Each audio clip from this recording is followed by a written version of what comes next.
ಮೂಲಕ ವಿರಾಮ ನೀಡಲು ಬಯಸುತ್ತೇನೆ. 10ನೇ ತರಗತಿ ವಿದ್ಯಾರ್ಥಿಗಳು ಬರೆದು ಗೀಚಿದ ಬೆಂಚುಗಳು, ಅದರಲ್ಲಿ ಕೂತು ಒಂದಿಷ್ಟು ಮಾತುಗಳು, ಪ್ರಶ್ನೆ ಕೇಳಿದ ತಕ್ಷಣವೇ ನಾವು ತಿರುಗಿಸಿದ ಪುಟಗಳು, ಉತ್ತರ ಸಿಗದ ಪ್ರಶ್ನೆಗಳು, ಶಿಕ್ಷಕರೊಂದಿಗೆ ಕೂತು ಆಡಿದ ಮಾತುಕತೆಗಳು, ಪಾಠ ಹೇಳುವಾಗ ಮಾಡಿದ ನಿದ್ದೆ, ಊಟ ಮಾಡಿದ ಮೇಲೆ ಆಡುವ ಆಟಗಳು, ಆಟದಲ್ಲಿ ಎದ್ದು ಬಿದ್ದು ಮಾಡಿಕೊಂಡ ಗಾಯಗಳು, ಶಿಕ್ಷಕರು ಬೈದಾಗ ತಲೆ ತಗ್ಗಿಸಿ ನಿಂತ ನೆನಪುಗಳು, ಗೆಳೆಯ ಗೆಳತಿಯರ ಜೊತೆ ವಾದ ವಿವಾದಗಳು, ಈಗ ಎಲ್ಲವೂ ಜಾರುತ್ತಿರುವ ಕಣ್ಣೀರಿನ ಹನಿಯೊಂದಿಗೆ ಬೆರೆತ ನೆನಪುಗಳು. Thank you. Thank you, dear students. You shared your feelings, what you got from our school. Now I welcome Vijayalakshmi Dindor, a song.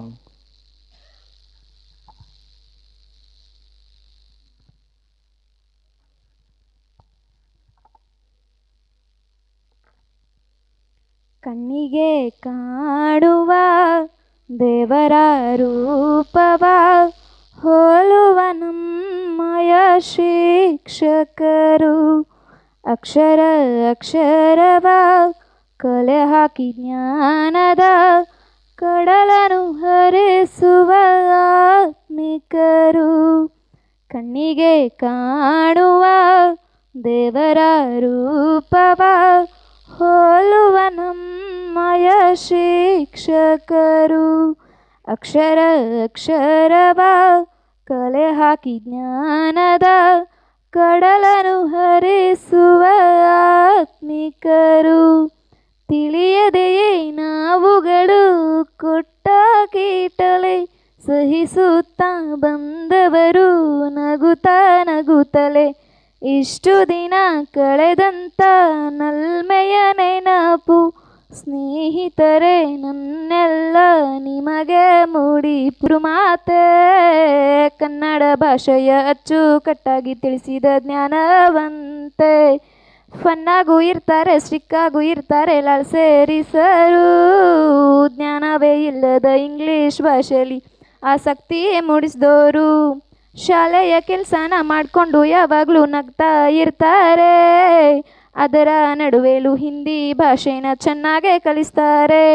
ಶಿಸ್ತಿನ ಸಿಪಾಯಿ ಥರ ಇವರು ಸ್ಟ್ರಿಕ್ಕಾಗಿರ್ತಾರೆ. ಕಷ್ಟ ಆದ್ರೂ ಇಷ್ಟಪಟ್ಟು ಮ್ಯಾಥ್ಸು ಹೇಳ್ತಾರೆ. ನಮ್ಮ ಶಾಲೆಯ ಯಂಗ್ಸ್ಟರ್ ಅಂತ ಇವರನ್ನ ಕರೀತಾರೆ. ಆಸಕ್ತಿ ತೋರಿಸಿ ವಿಜ್ಞಾನವನ್ನು ಡೀಪಾಗಿ ಹೇಳ್ತಾರೆ. ನಿಜವಾಗ್ಲೂ ಹೇಳ್ತೀನಿ ಇವರ ಸ್ಮೆಲ್ ನನಗೆ ತುಂಬಾ ಇಷ್ಟ. ಇವರು ಹೇಳುವ ಸೋಷಲ್ ಚೂರು ಇಲ್ರಪ್ಪ ಕಷ್ಟ. ಇವರನ್ನ ನೋಡಿದರೆ ಎಲ್ಲರ ಮುಖದಲ್ಲೂ ಮೂಡುತ್ತೆ ಸ್ಮೈಲು. ಡ್ರಾಯಿಂಗ್ ಸರು ರವಿ ಗೌಡ್ರು ಶಾಲೆಗೆ ಸ್ಪೆಷಲ್ಲು. ಕಷ್ಟ ಕಾಲಕ್ಕೂ ಜೊತೆಯಾಗಿರೋ ಈ ಅಣ್ಣ ತಂಗಿಯರು. ನಾ ಹಾಡಿದ ಭಾವಗೀತೆಯಿಂದ ನನಗೆ ಹೆಸರು ಇಟ್ಟೋರು. ಅರ್ಪ್ಯ ಅರ್ಪ್ಯ ಅಂತ ಕವಿನ ಹಂಗಿಸಿದೋರು. ಟಾಪರ್ ಟಾಪರ್ ಅಂತ ತಂಗಿನ ಕಾಡಿಸಿದೋರು. ಸ್ಪರ್ಧೆ ಅಂತ ಬಂದರೆ ಎಲ್ಲರೂ ದೂರ ಆಗುವರು. ಶಾಲೆ ಅಂತ ಬಂದರೆ ಎಲ್ಲರೂ ಕೂಡಿ ನಿಂತೋರು. ಪ್ರತಿಭಾ ಕಾರಂಜಿ ಪಂದ್ಯಾಟದಲ್ಲಿನ ಅನುಭವ ನೀವುಗಳು ಇಟ್ಟಂತ ಅಡ್ಡ ಹೆಸರೇ ಸುಗಮಯ. ಕಷ್ಟ ಕಾಲದಲ್ಲೂ ಜೊತೆಯಾಗಿ ನಿಲ್ಲಬಲ್ಲ ಸ್ನೇಹಿತೆಯರೇ ನಿಮ್ಮನ್ನ ಮರೆಯುವ ಮಾತೇ ಇಲ್ಲ. ಬಾಯ್ ತುಂಬ ಪ್ರೀತಿಯಿಂದ ತಂಗಿ ಅನ್ನೋರು ಇನ್ಯಾರು ಹೇಳಿ ನೀವೇ ಆ ಸ್ಥಾನ ತುಂಬೋರು. ಕೊನೆಯಲ್ಲಿ ಹೇಳುವುದು ಒಂದೇ ಮಾತು, ನಿಮ್ಮೆಲ್ಲರ ನೆನಪಿಗಾಗಿ ಹಾಳೆ ಗುರುತು. ಪರೀಕ್ಷೆಯಲ್ಲಿ ಪಾಸಾಗಿ ಶಾಲೆಗೆ ತರೋಣ ಬೆಲೆ, ಆಗಲೇ ತಾನೇ ತಾಲೂಕಿನಲ್ಲಿ ಬೆಳೆಯೋದು ಗೌಡರ ಶಾಲೆ. ಇಷ್ಟು ಹೇಳಿ ನನ್ನ ಅನುಭವ ಸಾರವ ಮುಗಿಸುವೆ. ಮತ್ತೊಂದು ಸಾರಿ ಎಲ್ಲರಿಗೂ ಹರಸಿ ಹಾರೈಸುವೆ. ಇಲ್ಲಿ ಸೇರಿರೋ ಎಲ್ಲರಿಗೂ ನನ್ನಯ ವಂದನೆ. ಇಲ್ಲಿಯವರೆಗೂ ಕೊಟ್ಟಿದ್ದಕ್ಕೆ ನನಗೆ ಸ್ಪಂದನೆ. Thank you all. Those are called the students ಅನ್ನೋದರ ಮೂಲಕ ಹಾಡನ್ನು ಹೇಳಿ ಪುರ ಕಟ್ಟಿಸಿ ತುಸು ಮುನಿಸಿನ ಮೊಗ ಬಾರಳಿಸಿ ಮತ್ತೆ ನಿರೀಕ್ಷೆಯೊಂದಿಗೆ ಕಣ್ಣಂಚಿನ ಕಣ್ಣೀರಿನೊಂದಿಗೆ ಹಿಂದಿನ ನೆನಪುಗಳು ಹೊತ್ತು ತಂದಿದೆ ಈ ಬೀಳ್ಕೊಡುಗೆ. ಶಾಲೆ ಎಂದ ತಕ್ಷಣ ನೆನಪಿಗೆ ಬರುವವರು ಶಿಕ್ಷಕರು. ಶಿಕ್ಷಕರ ಬಗ್ಗೆ ಅಬ್ದುಲ್ ಕಲಾಂ ಅವರು ಒಂದು ಮಾತನ್ನು ಹೇಳ್ತಾರೆ, ಒಂದು ದೇಶದ ಭ್ರಷ್ಟಾಚಾರ ಮುಕ್ತವಾಗಿ ಮತ್ತು ಸುಂದರ ಮನಸ್ಸಿನ ರಾಷ್ಟ್ರವಾಗಬೇಕಾದರೆ 3 ಪ್ರಮುಖ ಸಾಮಾಜಿಕ ಮನಸ್ಸಿನ ಬದಲಾವಣೆಯನ್ನು ತರಬಹುದು. ಅವರೇ ನಮ್ಮ ತಂದೆ, ತಾಯಿ, ಶಿಕ್ಷಕರು. ಬದುಕಿಗೆ ದಾರಿ ತೋರಿದ ಗುರುಗಳು ನೀವು, ಜ್ಞಾನದ ಬೆಳಕು ಹರಿಸಿದ ಜ್ಞಾನಿಗಳು ನೀವು, ನನ್ನ ವ್ಯಕ್ತಿತ್ವವನ್ನು ರೂಪಿಸಿದ ಶಿಕ್ಷಕರು ನೀವು. ನಿಮ್ಮನ್ನು ನಾನು ಎಂದು ಕೊನೆಯವರೆಗೂ ಮರೆಯಲು ಸಾಧ್ಯವಿಲ್ಲ. ಹಾಗೆ ಈ ಶಾಲೆಯನ್ನು ಬಿಟ್ಟಲು ಹೋಗಲು ನನಗೆ ಮನಸ್ಸಾಗುತ್ತಿಲ್ಲ. ಆದರೆ ಮುಂದಿನ ವಿದ್ಯಾಭ್ಯಾಸಕ್ಕಾಗಿ ತೆರಳಲೇಬೇಕು. ಉನ್ನತ ವ್ಯಾಸಂಗಕ್ಕೆ ತೆರಳಿದ್ದೇವೆ ಎಂಬ ಖುಷಿ ಈ ಶಾಲೆಗೆ ಕಾಲಿರಿಸುವ ನಿನ್ನ ಮುಗ್ಧನಾಗಿದ್ದೆ. 10 ಮಂದಿ ಎದುರು ನಿಂತರೂ ನನಗೆ ಮಾತನಾಡಲು ಅವಕಾಶವಾಗುತ್ತಿರಲಿಲ್ಲ. ಹಾಗೆ ನನ್ನ ಈ ಶಿಕ್ಷಕರ ಒಂದು ಸ್ಫೂರ್ತಿ, ಸ್ನೇಹಿತರ ಒಂದು ಅನುಕೂಲದಿಂದ ನನಗೆ ಈ ಮಾತನಾಡಂಥ ಅವಕಾಶ ಸಿಕ್ಕಿದೆ. ಹಾಗೆ ನನ್ನ ಕಿರಿಯರಿಗೆ ಒಂದು ಕಿವಿ ಮಾತು, ಶಿಕ್ಷಕರು ಹೇಗೆ ಹೇಳುತ್ತಾರೋ ಹಾಗೆ ಕೇಳಿ, ಆಗ ನಿಮ್ಮ ಭವಿಷ್ಯ ಉಜ್ವಲವಾಗಲು ಸಾಧ್ಯ. ಅವರ ಒಂದು ಮಾರ್ಗದರ್ಶನ ನಮ್ಮ ಭವಿಷ್ಯ ರೂಪಿಸುವುದರಲ್ಲಿ ಪ್ರಮುಖ ಪಾತ್ರ ವಹಿಸುತ್ತದೆ.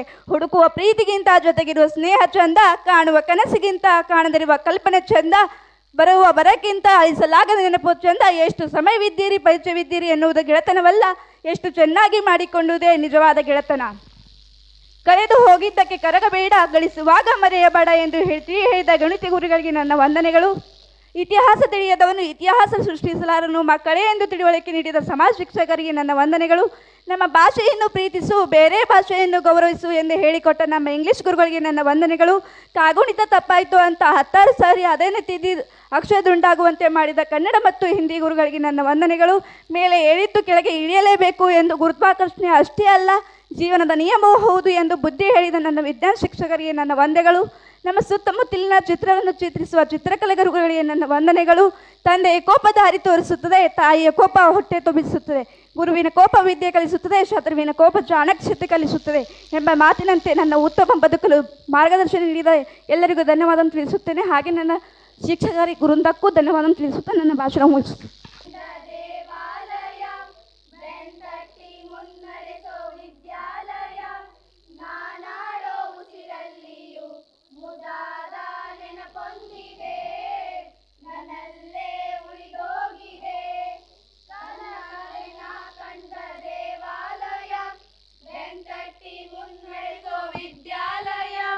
ನಾನಾಡೋ ಉಸಿರಲ್ಲಿಯೂ ಮುದ್ದಾದ ನೆನಪೊಂದಿದೆ, ನನ್ನಲ್ಲೇ ಉಳಿದೋಗಿದೆ, ಕಾಲ ಕಳೆದೋಗಿ ದಿನ ಉರುಳಿದೆ, ನೆನಪು ನಮ್ಮಲ್ಲೇ ಉಳಿದೋಗಿದೆ.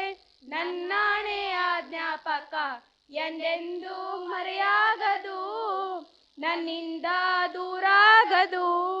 ಕಣ್ಣಾರೆ ನಾ ಕಂಡ ದೇವಾಲಯ, ಬೆಂತಟ್ಟಿ ಮುನ್ನಡೆಸೋ ವಿದ್ಯಾಲಯ, ನಮ್ಮಲ್ಲಿರುವ ಅಜ್ಞಾನಕ್ಕೊಂದು ಹೊಸ ಜ್ಞಾನೋದಯ ತಂದ ವಿದ್ಯಾಲಯ. ಬುದ್ಧಿ ಹೇಳುತ್ತಾ ನಮ್ಮ ತಂದೆ ತಾಯಿಯಂತೆ ಕಾಣೋ ದೇವಾಲಯ, ಬಾಳಿಗೊಂದು ಅರ್ಥ ನೀಡುತ್ತಾ ದಾರಿ ದೀಪಾನ ಬೆಳಗೋನು ಈ ವಿದ್ಯಾಲಯ. ಜೀವಕ್ಕೆ ಜೀವ ನೀಡೋ ಬಂಧುತ್ವ, ಇಲ್ಲಿ ಸ್ನೇಹಕ್ಕೆ ಸೈ ಅನ್ನೋ ಸ್ನೇಹಾಲಯ. ನನ್ನಾಣೆಯ ಜ್ಞಾಪಕ ಎಂದೆಂದೂ ಮರೆಯಾಗದು, ನನ್ನಿಂದ ದೂರಾಗದು. ಕಣ್ಣಾರೆ ನಾ ಕಂಡ ದೇವಾಲಯ, ಬೆಂತಟ್ಟಿ ಮುನ್ನಡೆಸೋ ವಿದ್ಯಾಲಯ.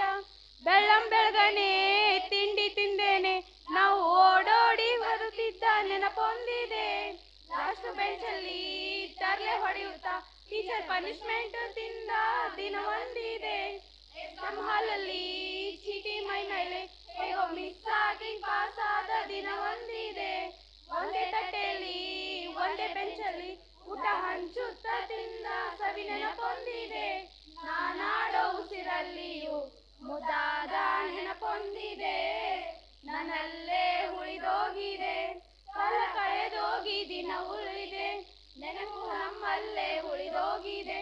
ನನ್ನಾಣೆಯ ಜ್ಞಾಪಕ ಎಂದೆಂದೂ ಮರೆಯಾಗದು, ನನ್ನಿಂದ ದೂರಾಗದು. ಕಣ್ಣಾರೆ ನಾ ಕಂಡ ದೇವಾಲಯ, ಬೆಂತಟ್ಟಿ ಮುನ್ನಡೆಸೋ ವಿದ್ಯಾಲಯ. ನಾನಾಡೋ ಉಸಿರಲ್ಲಿಯೂ ಮುದ್ದಾದ ನೆನಪೊಂದಿದೆ, ನನ್ನಲ್ಲೇ ಉಳಿದೋಗಿದೆ. ಸಾನ್ನಿಧ್ಯವನ್ನು ವಹಿಸಿದಂಥ ಶ್ರೀ ಸದ್ಗುರು ಶಂಕರಾನಂದ ಸ್ವಾಮೀಜಿಯವರಿಗೆ ಅವರ ಪಾದಗಳಲ್ಲಿ ಹಣೆಮಣೆದು ಇವತ್ತಿನ ಒಂದು ಸಭೆಗೆ ಅಧ್ಯಕ್ಷ ಸ್ಥಾನವನ್ನು ವಹಿಸಿದಂಥ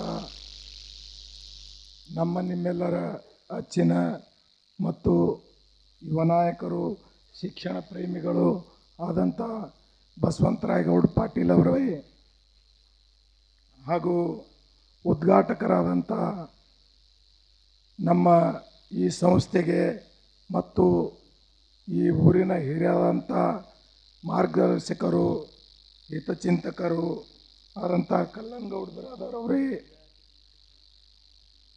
ಹಾಗೂ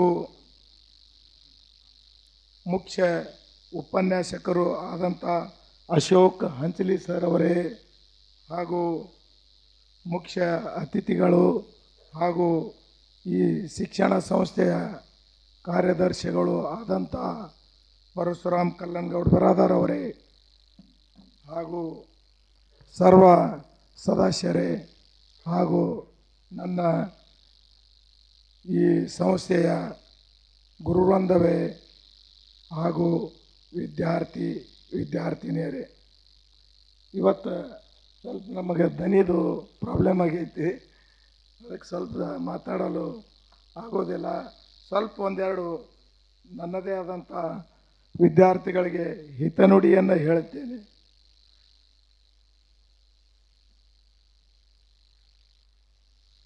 SSLC ವಿದ್ಯಾರ್ಥಿಗಳಿಗೆ ಶುಭ ಹಾರೈಕೆ ಕಾರ್ಯಕ್ರಮ ಇವತ್ತಿನ ಒಂದು ದಿನ ಐತಿಹಾಸಿಕ ದಿನವಂತೇಳಿ ನಾವೆಲ್ಲರೂ ತಿಳ್ಕೊಳ್ಳೋಣ.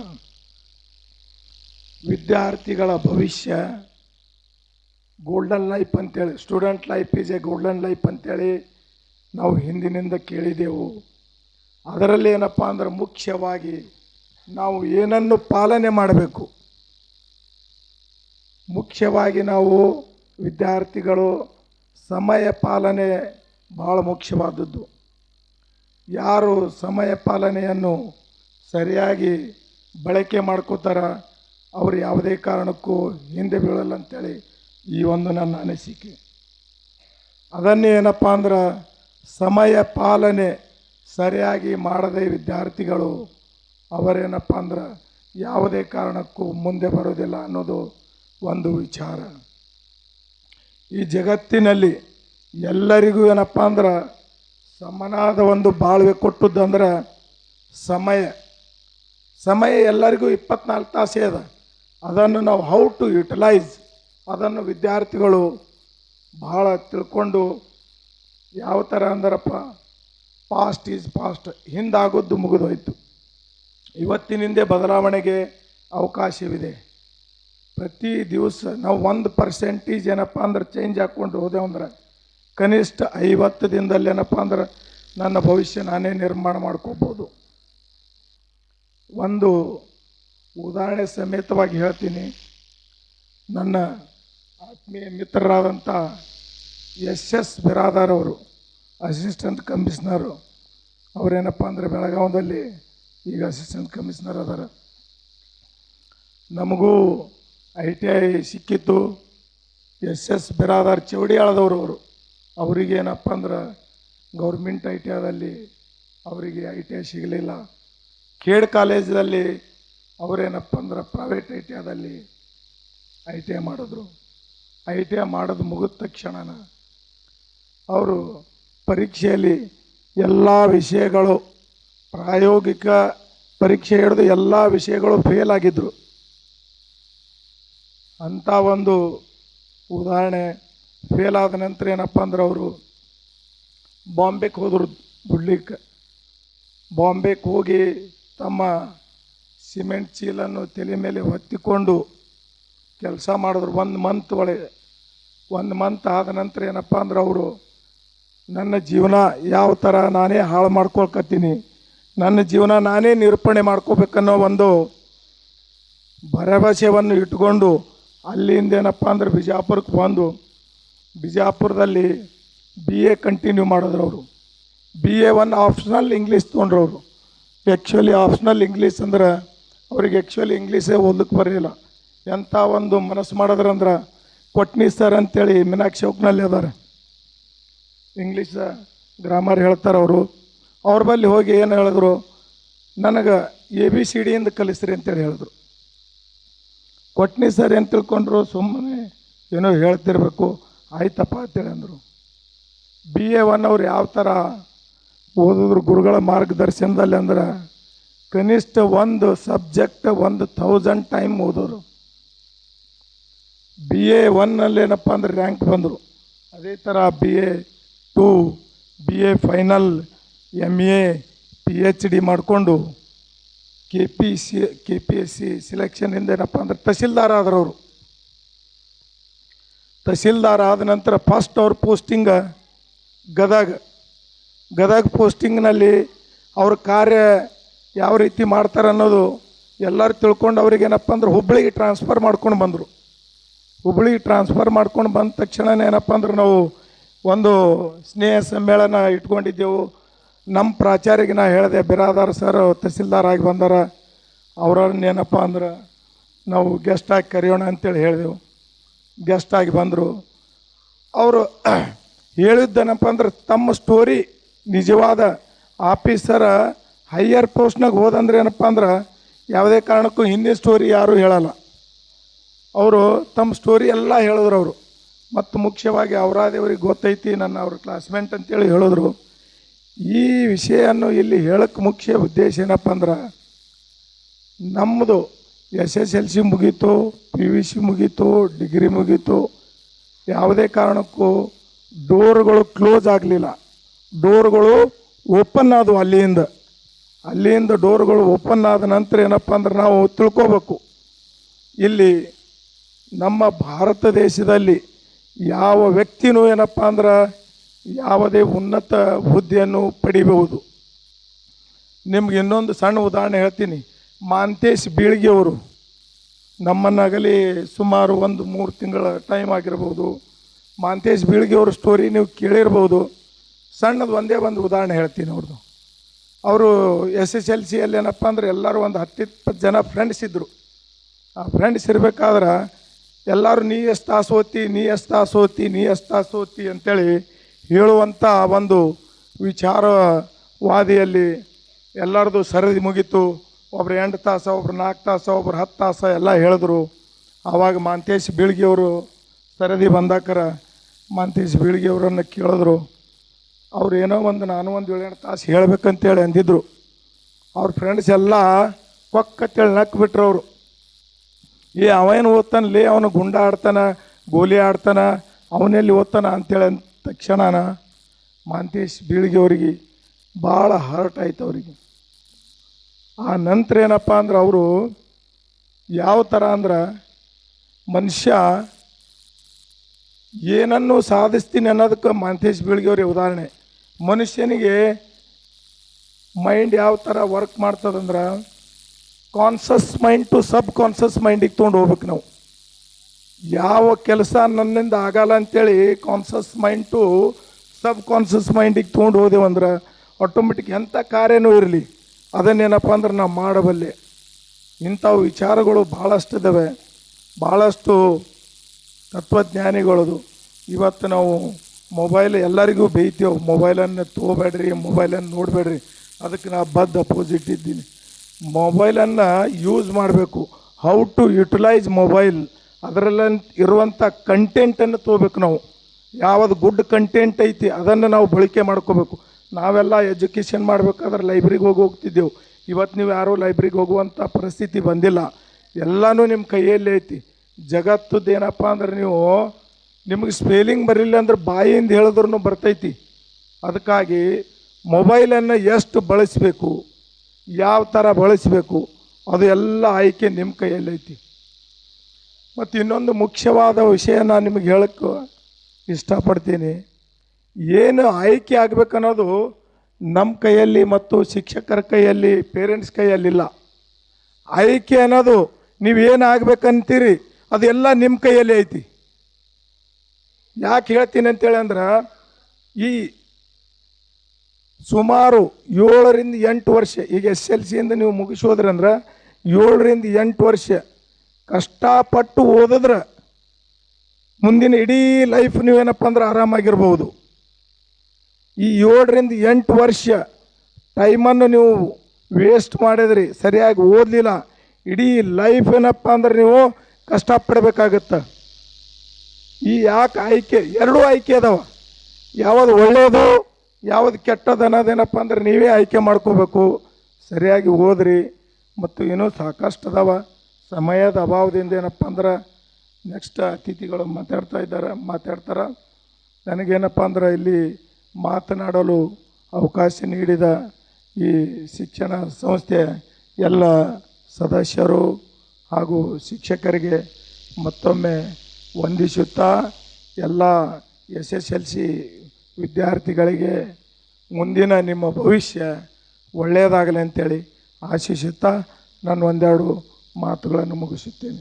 ಹಾರೈಸಿ ಹರ್ಷಿಸಿ ಹಾಗೂ ನಮಗೂ ಕೂಡ ಎಲ್ಲ ನಮ್ಮ ಈ ಸಂಸ್ಥೆಯ ಎಲ್ಲ ಶಿಕ್ಷಕ ವೃಂದದವರಿಗೂ ಕೂಡ ಮಾರ್ಗದರ್ಶಿ ಪರಶುರಾಮಕ ಬಿರಾದರ್ ಅವರು ವಿದ್ಯಾರ್ಥಿ ಚನ್ನಬಸವೇಶ್ವರ ಮಹಾಸ್ವಾಮಿಗಳ ಪಾದಗಳಿಗೆ ಪಡಮಟ್ಟು, ವೇದಿಕೆ ಮೇಲೆ ಆಸೀನರಾದ ಪರಮ ಪೂಜ್ಯ ಶಂಕರಾನಂದ ಸ್ವಾಮಿಗಳ ಪೂಜ್ಯರ ಪಾದಗಳಿಗೂ ನಮಸ್ಕರಿಸುತ್ತಾ, ಈ ಕಾರ್ಯಕ್ರಮದ ಘನ ಅಧ್ಯಕ್ಷತೆಯನ್ನು ವಹಿಸಿರುವ ನಮ್ಮೆಲ್ಲರ ಮಾರ್ಗದರ್ಶಕರಾದ ಬಸವಂತಗೌಡ ಪಾಟೀಲ್ ಅವರೇ ಹಾಗೂ ಮುಖ್ಯ ಅತಿಥಿಗಳಾಗಿ ಆಗಮಿಸಿರುವ ಸಾಹಿತಿಗಳಾದ ಅಶೋಕ್ ಹಂಚಲಿ ಸರ್ ಅವರೇ ಹಾಗೂ ವೇದಿಕೆ ಮೇಲೆ ಆಸೀನರಾದ ಎಲ್ಲ ಪೂಜ್ಯರೇ, ಹಿರಿಯರೇ ಹಾಗೂ ಶಿಕ್ಷಕರೇ ಹಾಗೂ ನನ್ನ ಎಲ್ಲ ವಿದ್ಯಾರ್ಥಿನಿಯರೇ ಹಾಗೂ ನನ್ನ ಎಲ್ಲ ಶಿಕ್ಷಕ ವೃಂದದವರೇ, ತಮ್ಮೆಲ್ಲರಿಗೂ ವಂದಿಸುತ್ತಾ, ನನಗೆ ಈ ಹಿರಿಯರ ಮುಂದೆ ಏನು ಮಾತಾಡಬೇಕು ಅಂತ ಗೊತ್ತಾಗ್ತಾ ಇಲ್ಲ. ಆದರೂ ಕೂಡ ಗೌಡರು ಒಂದೆರಡು ಮಾತು ಮಾತಾಡೋ ಒಂದು ಸಲುವಾಗಿ ನಾನು ಮಾತಾಡ್ತಾ ಇದ್ದೀನಿ. ಅವರು ವಿಠ್ಠಲ್ ಗೌಡ್ರ ನೇತೃತ್ವದಲ್ಲಿ ಹೊಸ ಆಡಳಿತ ಮಂಡಳಿಯನ್ನು ನಮ್ಮೆಲ್ಲರಿಗೂ ವಹಿಸಿದ್ದಕ್ಕಾಗಿ ಮೊದಲಿಗೆ ಅವರಿಗೆ ನಾನು ಧನ್ಯವಾದಗಳನ್ನು ಸಲ್ಲಿಸ್ತೀನಿ. ಹಾಗೆ ವಿಠ್ಠಲ್ ಗೌಡ್ರ ನೇತೃತ್ವದಲ್ಲಿ ಈ ಶಾಲೆಯನ್ನು ಇನ್ನೂ ಉತ್ತುಂಗ ಮಟ್ಟಕ್ಕೆ ಒಯ್ಯಲಿಕ್ಕೆ ಪ್ರಯತ್ನ ಮಾಡ್ತೀವಿ ಅಂಥೇಳಿ ನಾನು ಅವರಲ್ಲಿ ಆಶ್ವಾಸನೆ ಕೊಡ್ತಾ ಇದ್ದೀನಿ. ಹಾಗೆ ಈ ಶಾಲೆಯನ್ನು ನಮ್ಮ ಎಲ್ಲ ಹಿರಿಯರು ಕೂಡಿ ಭಾಳಷ್ಟು ನಮ್ಮ ವಿದ್ಯಾರ್ಥಿಗಳು ಶಾಲೆ ಕಲಿಬೇಕಂತೇಳಿ ಲಕ್ಷಾಂಕ ಹೋಗ್ತಿದ್ರು. ಅವರಿಗೆ ಅನುಕೂಲ ಆಗಲಿ, ನಮ್ಮ ಊರಿನ ವಿದ್ಯಾರ್ಥಿಗಳಿಗೆ ಅನುಕೂಲ ಆಗಲಿ ಅನ್ನೋ ಉದ್ದೇಶದಿಂದ ನಮ್ಮೆಲ್ಲ ಹಿರಿಯರು ಕೂಡಿ ಯಶವಂತಗೌಡರ ನೇತೃತ್ವದಲ್ಲಿ ಇಲ್ಲೇ ಪಡ್ನೂರಿನಲ್ಲಿ ಒಂದು ಹೈಸ್ಕೂಲನ್ನು ಮಾಡಿ ತಮ್ಮೆಲ್ಲರಿಗೂ ಅನುಕೂಲ ಆಗೋ ಉದ್ದೇಶದಿಂದ ಈ ಶಾಲೆಯನ್ನು ಕಟ್ಟಿದ್ದಾರೆ. ಆ ಶಾಲೆಯನ್ನು ಬೆಳೆಸಬೇಕಾದದ್ದು, ಉಳಿಸಬೇಕಾದದ್ದು ನಿಮ್ಮೆಲ್ಲರ ಕರ್ತವ್ಯ. 10ನೇ ತರಗತಿ ವಿದ್ಯಾರ್ಥಿಗಳು ಕೂಡ ಈ ಸಂಸ್ಥೆಯ ಕೀರ್ತಿಯನ್ನು ಯಾವ ರೀತಿ ಹೆಚ್ಚಿಸಬೇಕಂದ್ರೆ ನಿಮ್ಮ ಪರ್ಸೆಂಟೇಜ್ ಮುಖಾಂತರ ಈ ಸಂಸ್ಥೆಯ ಕೀರ್ತಿಯನ್ನು ಹೆಚ್ಚಿಸ್ರಿ ಅಂತ ಹೇಳ್ತಾ ನಾನೆರಡು ಮಾತನ್ನು ಇಲ್ಲಿಗೆ ಮುಗಿಸ್ತೀನಿ. ಧನ್ಯವಾದಗಳು. ಚಾವುಂಡರಾಯನ ಬರುವ ಕಾಯುತ್ತಲಿವೆಯಯ್ಯ. ಕನ್ನಡ ನಾಡಿನ ಸಾಧ್ಯವಾಗಿರದ ಸಾಧ್ಯತೆಗಳೆಲ್ಲ ಬಸವಣ್ಣನವರ ಬರುವ ಕಾಯುತ್ತಲಿವೆಯಯ್ಯ. ಕನ್ನಡ ನಾಡಿನ ತಾಳೆ ಗರಿಗಳೆಲ್ಲ ಕುಮಾರವ್ಯಾಸನ ಕಂಠಪತ್ರಕ್ಕಾಗಿ ಕಾಯುತ್ತಲಿವೆಯಯ್ಯ. ಕನ್ನಡ ನಾಡಿನ ನದಿ ನದ ಪ್ರಪಾತಗಳೆಲ್ಲ ವಿಶ್ವೇಶ್ವರಯ್ಯನವರ ಬರುವ ಕಾಯುತ್ತಲಿವೆಯಯ್ಯ. ಸ್ವತಂತ್ರ ಧೀರ ಸಿದ್ದೇಶ್ವರ, ಈ ನಾಡಿನ ಕಡ್ಡಿ ಕುಂಚವಾಗಲು, ಉಕ್ಕು ಹುಳಿಯಾಗಲು, ಮಣ್ಣು ಚಿನ್ನಾಗಲು, ಬಿದಿರು ಕೊಳಲಾಗಲು, ಪ್ರಕೃತಿ ಸಂಸ್ಕೃತಿಯಾಗಲು ನಿನ್ನ ಕೃಪೆಗಾಗಿ ಕಾಯುತ್ತಲಿವೆಯಯ್ಯ ಅನ್ನುವ ಸಿದ್ದಯ್ಯ ಪುರಾಣಿಕರ ಮಾತುಗಳನ್ನು ನೆನಪಿಸ್ಕೊಳ್ತಾ, ಬಹಳ ಸುಂದರವಾದ ಅತ್ಯಂತ ಪ್ರಶಾಂತ ವಾತಾವರಣದಲ್ಲಿ ನಡೀತಾ ಇರುವ ವಿಠ್ಠಲ್ ಗೌಡ್ರು ಅವರ ಹೆಸರಿನಲ್ಲಿ ಸ್ಥಾಪಿತವಾಗಿರುವ ಈ ಪ್ರೌಢಶಾಲೆಯ ವೇದಿಕೆ ಮೇಲೆ ಆಸೀನರಾಗಿರುವಂಥವರು ಪರಮ ಪೂಜ್ಯರು, ಶ್ರೋತ್ರಿಯ ಬ್ರಹ್ಮನಿಷ್ಠರು ಆಗಿರುವಂತಹ ಪರಮ ಪೂಜ್ಯ ಸದ್ಗುರು ಶಂಕರಾನಂದ ಅಪ್ಪಗಳ ಪಾವನ ಸನ್ನಿಧಿಗೆ ನನ್ನ ಭಕ್ತಿಪೂರ್ವಕ ನಮನಗಳನ್ನು ಅರ್ಪಣೆ ಮಾಡ್ತಾ, ನನ್ನ ಸೌಭಾಗ್ಯ ಅನ್ಕೊಳ್ತೇನೆ. ಇಂತಹ ಈ ಪ್ರೌಢಶಾಲೆಗೆ ಬಂದು ಮಾತನಾಡೋದೇ ಒಂದು ಖುಷಿ ಕೊಡ್ತಾ ಇದೆ. ವೇದಿಕೆ ಮೇಲೆ ಆಸೀನರಾಗಿರುವಂಥವರು ಬಸವಂತರಾಯ ಗೌಡ್ರು ವೇದಿಕೆ ಮೇಲೆ ಆಸೀನರಾಗಿದ್ದಾರೆ. ಅವರಲ್ಲಿ ಇನ್ನೋರ್ವ ಹಿರಿಯರು ಕಲ್ಲನಗೌಡರು ವೇದಿಕೆ ಮೇಲೆ ಆಸೀನರಾಗಿದ್ದಾರೆ. ಈಗಾಗಲೇ ತಮ್ಮ ಅತ್ಯಂತ ಅರ್ಥಪೂರ್ಣವಾದ ಮಾತುಗಳನ್ನು ವೇದಿಕೆಗೆ ಅರ್ಪಿಸಿರುವಂತಹ ಔರಾದಿ ಸರ್ ಅವರಿದ್ದಾರೆ. ಹೊಸ ಆಡಳಿತ ಮಂಡಳಿಯ ಪರವಾಗಿ ನಾನು ನಿಮಗೆ ಭರವಸೆ ಕೊಡ್ತೇನೆ, ವಿಠ್ಠಲ್ ಗೌಡರು ಈಗ ಹೊಸ ಅಧ್ಯಕ್ಷರಾಗಿದ್ದಾರೆ. ಅವರ ನೇತೃತ್ವದಲ್ಲಿ ನಾವು ಈ ಶಾಲೆಯನ್ನು ಅತ್ಯಂತ ಎತ್ತರಕ್ಕೆ ತೆಗೆದುಕೊಂಡು ಹೋಗ್ತೇವೆ ಅನ್ನುವ ಭರವಸೆಯನ್ನು ನಿಮಗೆ ನೀಡ್ತೇವೆ ಅನ್ನುವಂಥ ಮಾತುಗಳನ್ನು ಪರಶುರಾಮ್ ಅವರು ಕೂಡ ಹೇಳಿದ್ದಾರೆ. ವೇದಿಕೆ ಮೇಲೆ ಆಸೀನರಾಗಿರುವ ಅವರಿವರನ್ನದೇ ಎಲ್ಲ ಶ್ರೇಷ್ಠರಿಗೆ, ಜ್ಯೇಷ್ಠರಿಗೆ ನನ್ನ ಬಾಗಿದ ತಲೆ, ಮುಗಿದ ಕೈಗಳ ನಮನಗಳನ್ನು ಅರ್ಪಣೆ ಮಾಡ್ತಾ, ಭಾಳ ಖುಷಿ ಆಗಿದೆ. ತುಂಬ ಸ್ಟೂಡೆಂಟ್ಸು ನನಗೆ ಆಗಲೇ ಮಾತಾಡ್ತಾ ಇದ್ದೆ. ಮೊದಲಿಗೆ ಮಾತಾಡಿದ ವಿದ್ಯಾರ್ಥಿನಿ ಸರ್ ಹೆಸರೇನು? ಓಕೆ, ಮೊದಲಿಗೆ ಮಾತನಾಡಿದಂಥ ಸೃಷ್ಟಿ ಅಂತ ಇಷ್ಟು ಅದ್ಭುತವಾದ ವಾಯ್ಸ್ ಅದು. ಆಮೇಲೆ ಹೇಳಬೇಕಾದಂಥದ್ದು ಎಷ್ಟು ಚಂದ ಅದನ್ನ ಆಕೆ ವೇದಿಕೆಗೆ ಅರ್ಪಣೆ ಮಾಡಿದ್ಲು ಅಂದರೆ, ದೇವರು ಅವಳಿಗೆ ಒಂದು ಆ ಶಕ್ತಿಯನ್ನು ಕೊಟ್ಟಿದ್ದಾನೆ, ಆಕೆ ಅದು ಬೆಳೆಸ್ಕೋಬೇಕು ಅನ್ನೋದನ್ನು ಮೊದಲಿಗೆ ಮರ್ತು ಬಿಡ್ತೀನಿ ಅಂತ ಹೇಳಿ ನೆನಪಿಸ್ಕೊಳ್ತೇನೆ.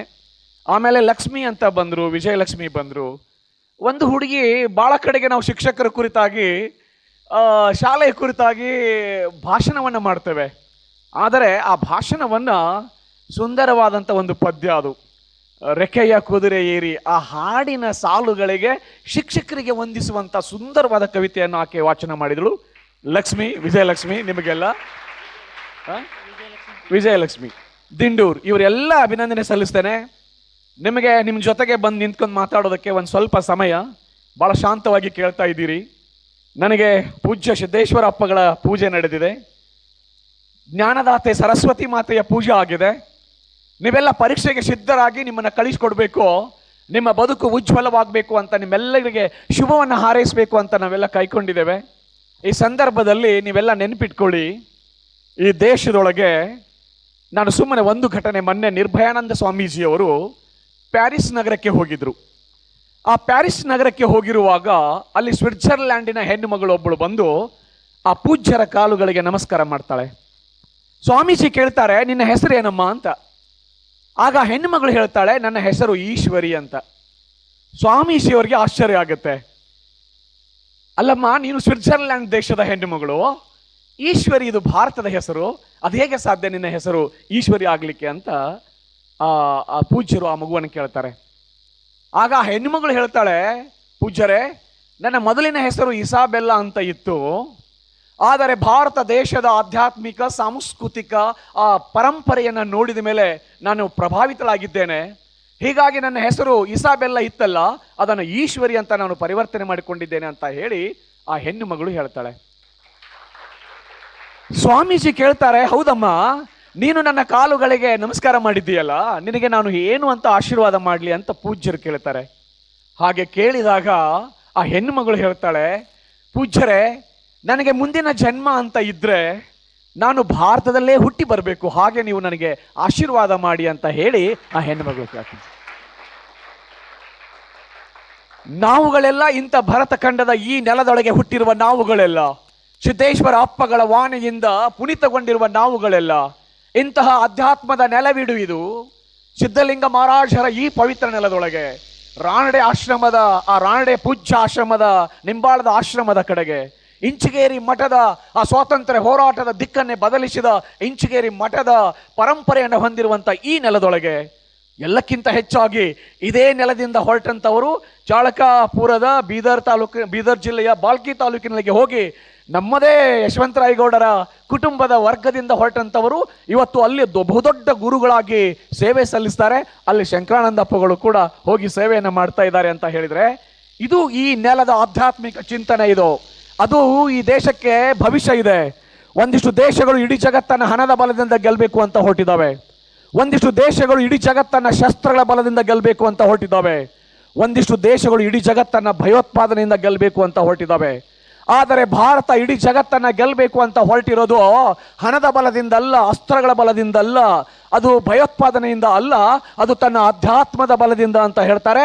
ಅಧ್ಯಾತ್ಮ ಈ ದೇಶದ ಆತ್ಮ, ಅದಕ್ಕೆ ಪೂಜ್ಯ ಅಪ್ಪಗಳು ಅಂತ ಅಪ್ಪಗಳನ್ನು ಈ ಸಂದರ್ಭದಲ್ಲಿ ನೆನಪಿಸ್ಕೊಳ್ತಾನೆ.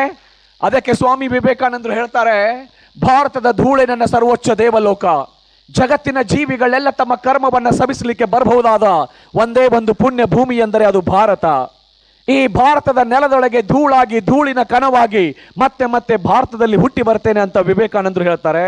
ಭಾರತ ನನ್ನ ಶೈಶವದ ತೊಟ್ಟಿಲು, ನನ್ನ ತಾರುಣ್ಯದ ನಂದನವನ, ನನ್ನ ವೃದ್ಧಾಪ್ಯದ ವಾರಣಾಸಿ, ನನ್ನ ಬದುಕಿನ ಪರಂಧಾಮ ಅಂತಾರಲ್ಲ ವಿವೇಕಾನಂದರು, ಅಂತ ನೆಲ ಇದು ನನ್ನ ಭಾರತ.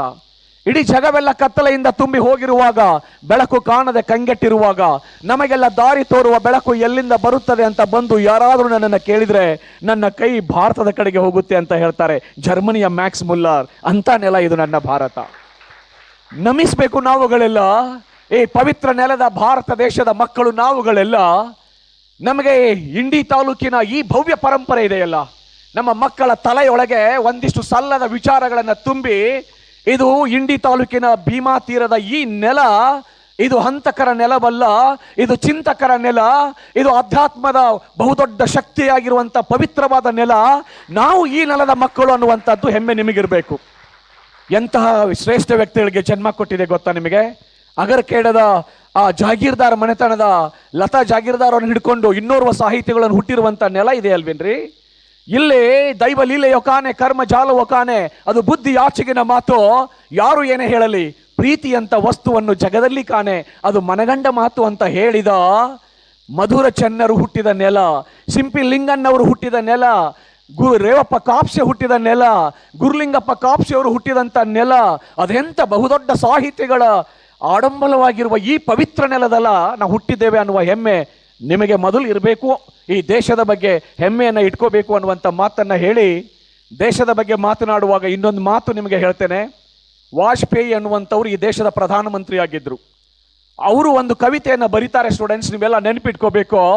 ಅವ್ರು ಹೇಳ್ತಾರೆ, ಅಮ್ಮ ಭಾರತ ಮಾತೆ, ನೀನು ಕೋಟಿ ದೇವತೆಗಳ ಹೆತ್ತೊಡಲು, ಹಿಮಾಲಯವೇ ನಿನ್ನ ಕಿರೀಟ, ಕಾಶ್ಮೀರವೇ ನಿನ್ನ ಲಲಾಟ, ಬರ್ಮಾ ಬಲೂಚಿಸ್ತಾನಗಳೇ ನಿನ್ನ ಭುಜಗಳು, ಗಂಗೆ ಯಮುನೆಯರೇ ತಾಯಿ ಭಾರತ ಮಾತೆಯ ಕೊರಳ ಮಾಂಗಲ್ಯ, ದೆಹಲಿ ಅವಳ ಹೃದಯ, ನಾಗಪುರ ಅವಳ ನಾಭಿ, ವಿಂಧ್ಯ ಪರ್ವತವೇ ಅವಳ ಸೊಂಟ, ಪೂರ್ವದಿಂದ ಪಶ್ಚಿಮಕ್ಕೆ ಹರಿಯುತ್ತಿರುವ ನರ್ಮದಾ ನದಿ ತಾಯಿ ಭಾರತ ಮಾತೆಯ ಸೊಂಟದಲ್ಲಿ ಮಿನುಗುತ್ತಿರುವ ಚಿನ್ನದ ಡಾಬು, ಅವಳ ಕಾಲುಗಳೇ ಪೂರ್ವ ಪಶ್ಚಿಮ ಘಟ್ಟಗಳು, ಪಾದ ಪದ್ಮಂಗಳೇ ಕನ್ಯಾಕುಮಾರಿ, ಶ್ರೀಲಂಕಾ ತಾಯಿ ಭಾರತೀಯ ಚರಣಕ್ಕೆ ಆ ದೇವರು ಅರ್ಪಿಸಿದ ಸುಂದರವಾದ ಗುಲಾಬಿಯ ಹೂವು, ಸಮುದ್ರ ದೇವಿ ತಾಯಿ ಭಾರತೀಯ ಕಾಲುಗಳನ್ನು ತೊಳಿತಾ ಇದ್ದಾಳೆ, ವಾಯುದೇವ ಚಾಮರವನ್ನ ಬೀಸ್ತಾ ಇದ್ದಾನೆ, ಸೂರ್ಯಚಂದ್ರರು ಆರತಿನೆತ್ತಿ ತಿಲಕವನ್ನು ಇಡ್ತಾ ಇದ್ದಾರೆ.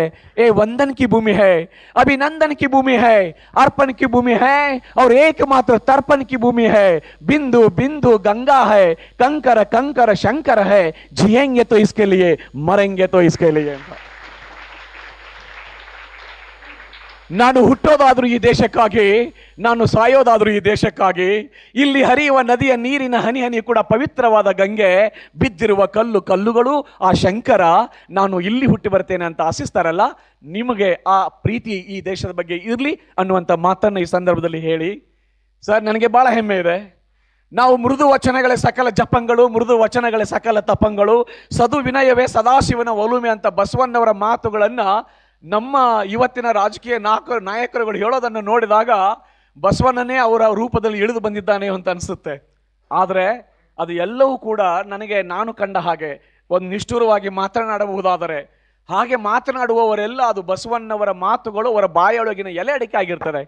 ಆದರೆ ನಾನು ಭಾಳ ಹೆಮ್ಮೆಯಿಂದ ಹೇಳ್ತಾ ಇದ್ದೀನಿ, ಬಸವಣ್ಣವರು ಒಂದು ಮಾತು ಬರೀತಾರೆ ಇನ್ನೊಂದು ಕಡೆಗೆ, ಬಸವ ಇತ್ತ ಬಾರಯ್ಯ ಲೋಕದೊಳು ಭಕ್ತರುಂಟೆ ಹೇಳಯ್ಯ ಅಂತ ಕೇಳಿದ್ರಂತೆ.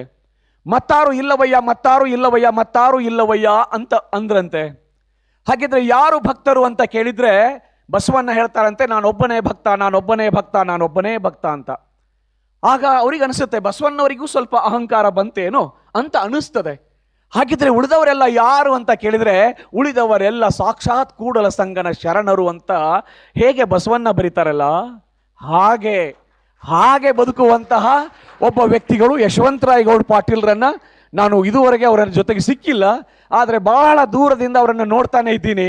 ಬಸವ ಭಾವ ಬಾಗಿದ ತಲೆ ಮುಗಿದ ಕೈ ಸಂಸ್ಕೃತಿ ಇದೆಯಲ್ಲ, ಅದು ಜೀವಂತವಾಗಿರೋದಾದರೆ ಒಬ್ಬ ಜನನಾಯಕರು ಯಶವಂತರಾಯ ಗೌಡರಲ್ಲಿ ನಾನು ಕಂಡಿದ್ದೇನೆ. ಹಾಗೆ ಜಗತ್ತಿನಲ್ಲಿ ಎಲ್ಲರೂ ದೊಡ್ಡವರು, ನಾನು ಚಿಕ್ಕವನು ಅನ್ನುವಂಥ ಭಾವ ಇದೆಯಲ್ಲ, ಈ ಬಸವ ಭಾವ ಅಲ್ಲಿ ಕಂಡಿದ್ದೇನೆ ನಾನು. ಅಂಥವರ ಶಾಲೆಗೆ ಅವರ ಆಪ್ತ ಸಹಾಯಕರು ನನಗೆ ಫೋನ್ ಮಾಡಿ ಬರಬೇಕು ಅಂತ ಕರೆದಾಗ ಇದು ನನ್ನ ಸೌಭಾಗ್ಯ ಅಂತ ತಿಳ್ಕೊಂಡು ಇಲ್ಲಿಗೆ ಬಂದೆ. ಶಿವರಾಜ್ ಬಿರಾದಾರ್ ಸರ್ ಹೇಳಿದರು, ಸರ್ ಆ ಸ್ಕೂಲಿಗೆ ಹೋಗಲೇಬೇಕು ನೀವು ಅಂತ. ಆ ಕಾರಣಕ್ಕಾಗಿ ನಾನು ಬಂದಿದ್ದೇನೆ. ಯಶವಂತರಾಯ ಗೌಡ್ರ ಬಗ್ಗೆ ಇದ್ದಂಥ ನನ್ನ ನೆನಪುಗಳು, ಲಿಂಬೆ ಬೆಳೆಯುವಂಥ ಈ ನಾಡಿನೊಳಗೆ ಲಿಂಬೆ ನಿಗಮ ಬರಬೇಕು ಅಂತ ಹಂಬಲಿಸಿ ಆ ನಿಗಮ ಇಂಡಿಗೆ ಬರಬೇಕು ಅಂತ ತಂದವರು ಅವರುಗಳು. ಸುಮ್ಮನೆ ನೆನಪು ಮಾಡ್ಕೊತೇವೆ ನಾವೆಲ್ಲ. ಯಾವ ಸಕ್ಕರೆ ಕಾರ್ಖಾನೆ, ಭೀಮಾ ಶಂಕರ್ ಸಕ್ಕರೆ ಕಾರ್ಖಾನೆ ಬಹುದಿನಗಳಿಂದ ನೇಪಥ್ಯಕ್ಕೆ ಸರಿದು ಹೋಗಿತ್ತೋ ಅದಕ್ಕೆ ಮತ್ತೆ ಜೀವ ಕಳೆಯನ್ನು ತುಂಬಿ ಎದ್ದು ನಿಲ್ಲಿಸಿ ಅದಕ್ಕೆ ಜೀವ ತುಂಬಿದಂಥವರು ಅವರು ಅನ್ನೋದನ್ನು ಕೂಡ ನಾನು ಭಾಳ ಹೆಮ್ಮೆಯಿಂದ ನೆನಪಿಸ್ಕೊಳ್ತೇನೆ. ಆಗಲೇ ಲಚ್ಚಾನದ ಮಹಾರಾಜರ ಮಠಕ್ಕೆ 2 ಕೋಟಿ ರೂಪಾಯಿಗಳ ಹಣವನ್ನು ನೀಡಿ ಬಹುದೊಡ್ಡ ಸೇವೆಯನ್ನು ಅವರು ಸಲ್ಲಿಸ್ತಾ ಇದ್ದಾರೆ ಅಂತ ಅಲ್ಲಿಯ ಜನ ಮಾತಾಡ್ಕೋತಾ ಇದ್ರಲ್ಲ. ಸರ್ ಹೇಗೆ ಇವರು MLA ಅವರು ಹೇಗೆ ಅಂತ ನಾನು ಕೇಳಿದರೆ, ಪ್ರತಿಯೊಬ್ಬರ ಬಾಯಲ್ಲಿ ಗೌರವದ, ಪ್ರೀತಿ ತುಂಬಿದ, ಸಭ್ಯ, ಅತ್ಯಂತ ಸುಸಂಸ್ಕೃತ, ಸಜ್ಜನ ರಾಜಕಾರಣಿಗಳಲ್ಲಿ ಒಬ್ಬರು ಅನ್ನೋದನ್ನು ಭಾಳ ಜನ ಹೇಳಿದ್ರಲ್ಲ. ನಾನು ಕೂಡ ಅವ್ರ ಬಗ್ಗೆ ಹೀಗೆ ಅವರ ಅನುಪಸ್ಥಿತಿಯಲ್ಲಿ ಅವರ ಬಗ್ಗೆ ಅತ್ಯಂತ ಅಭಿಮಾನದ ಮಾತುಗಳನ್ನು ಈ ಸಂದರ್ಭದಲ್ಲಿ ಹೇಳ್ತಾ, ಸ್ಟೂಡೆಂಟ್ಸ್ ನೀವೆಲ್ಲ ಪರೀಕ್ಷೆಗೆ ಹೋಗ್ತಾ ಇದ್ದೀರಾ. ಒಂದಿಷ್ಟು ಮಾತುಗಳನ್ನು ನಿಮಗಾಗಿ ನಾನು ಹೇಳಬೇಕು ಅಂತ ಅನಿಸುತ್ತೆ. ಜಸ್ಟ್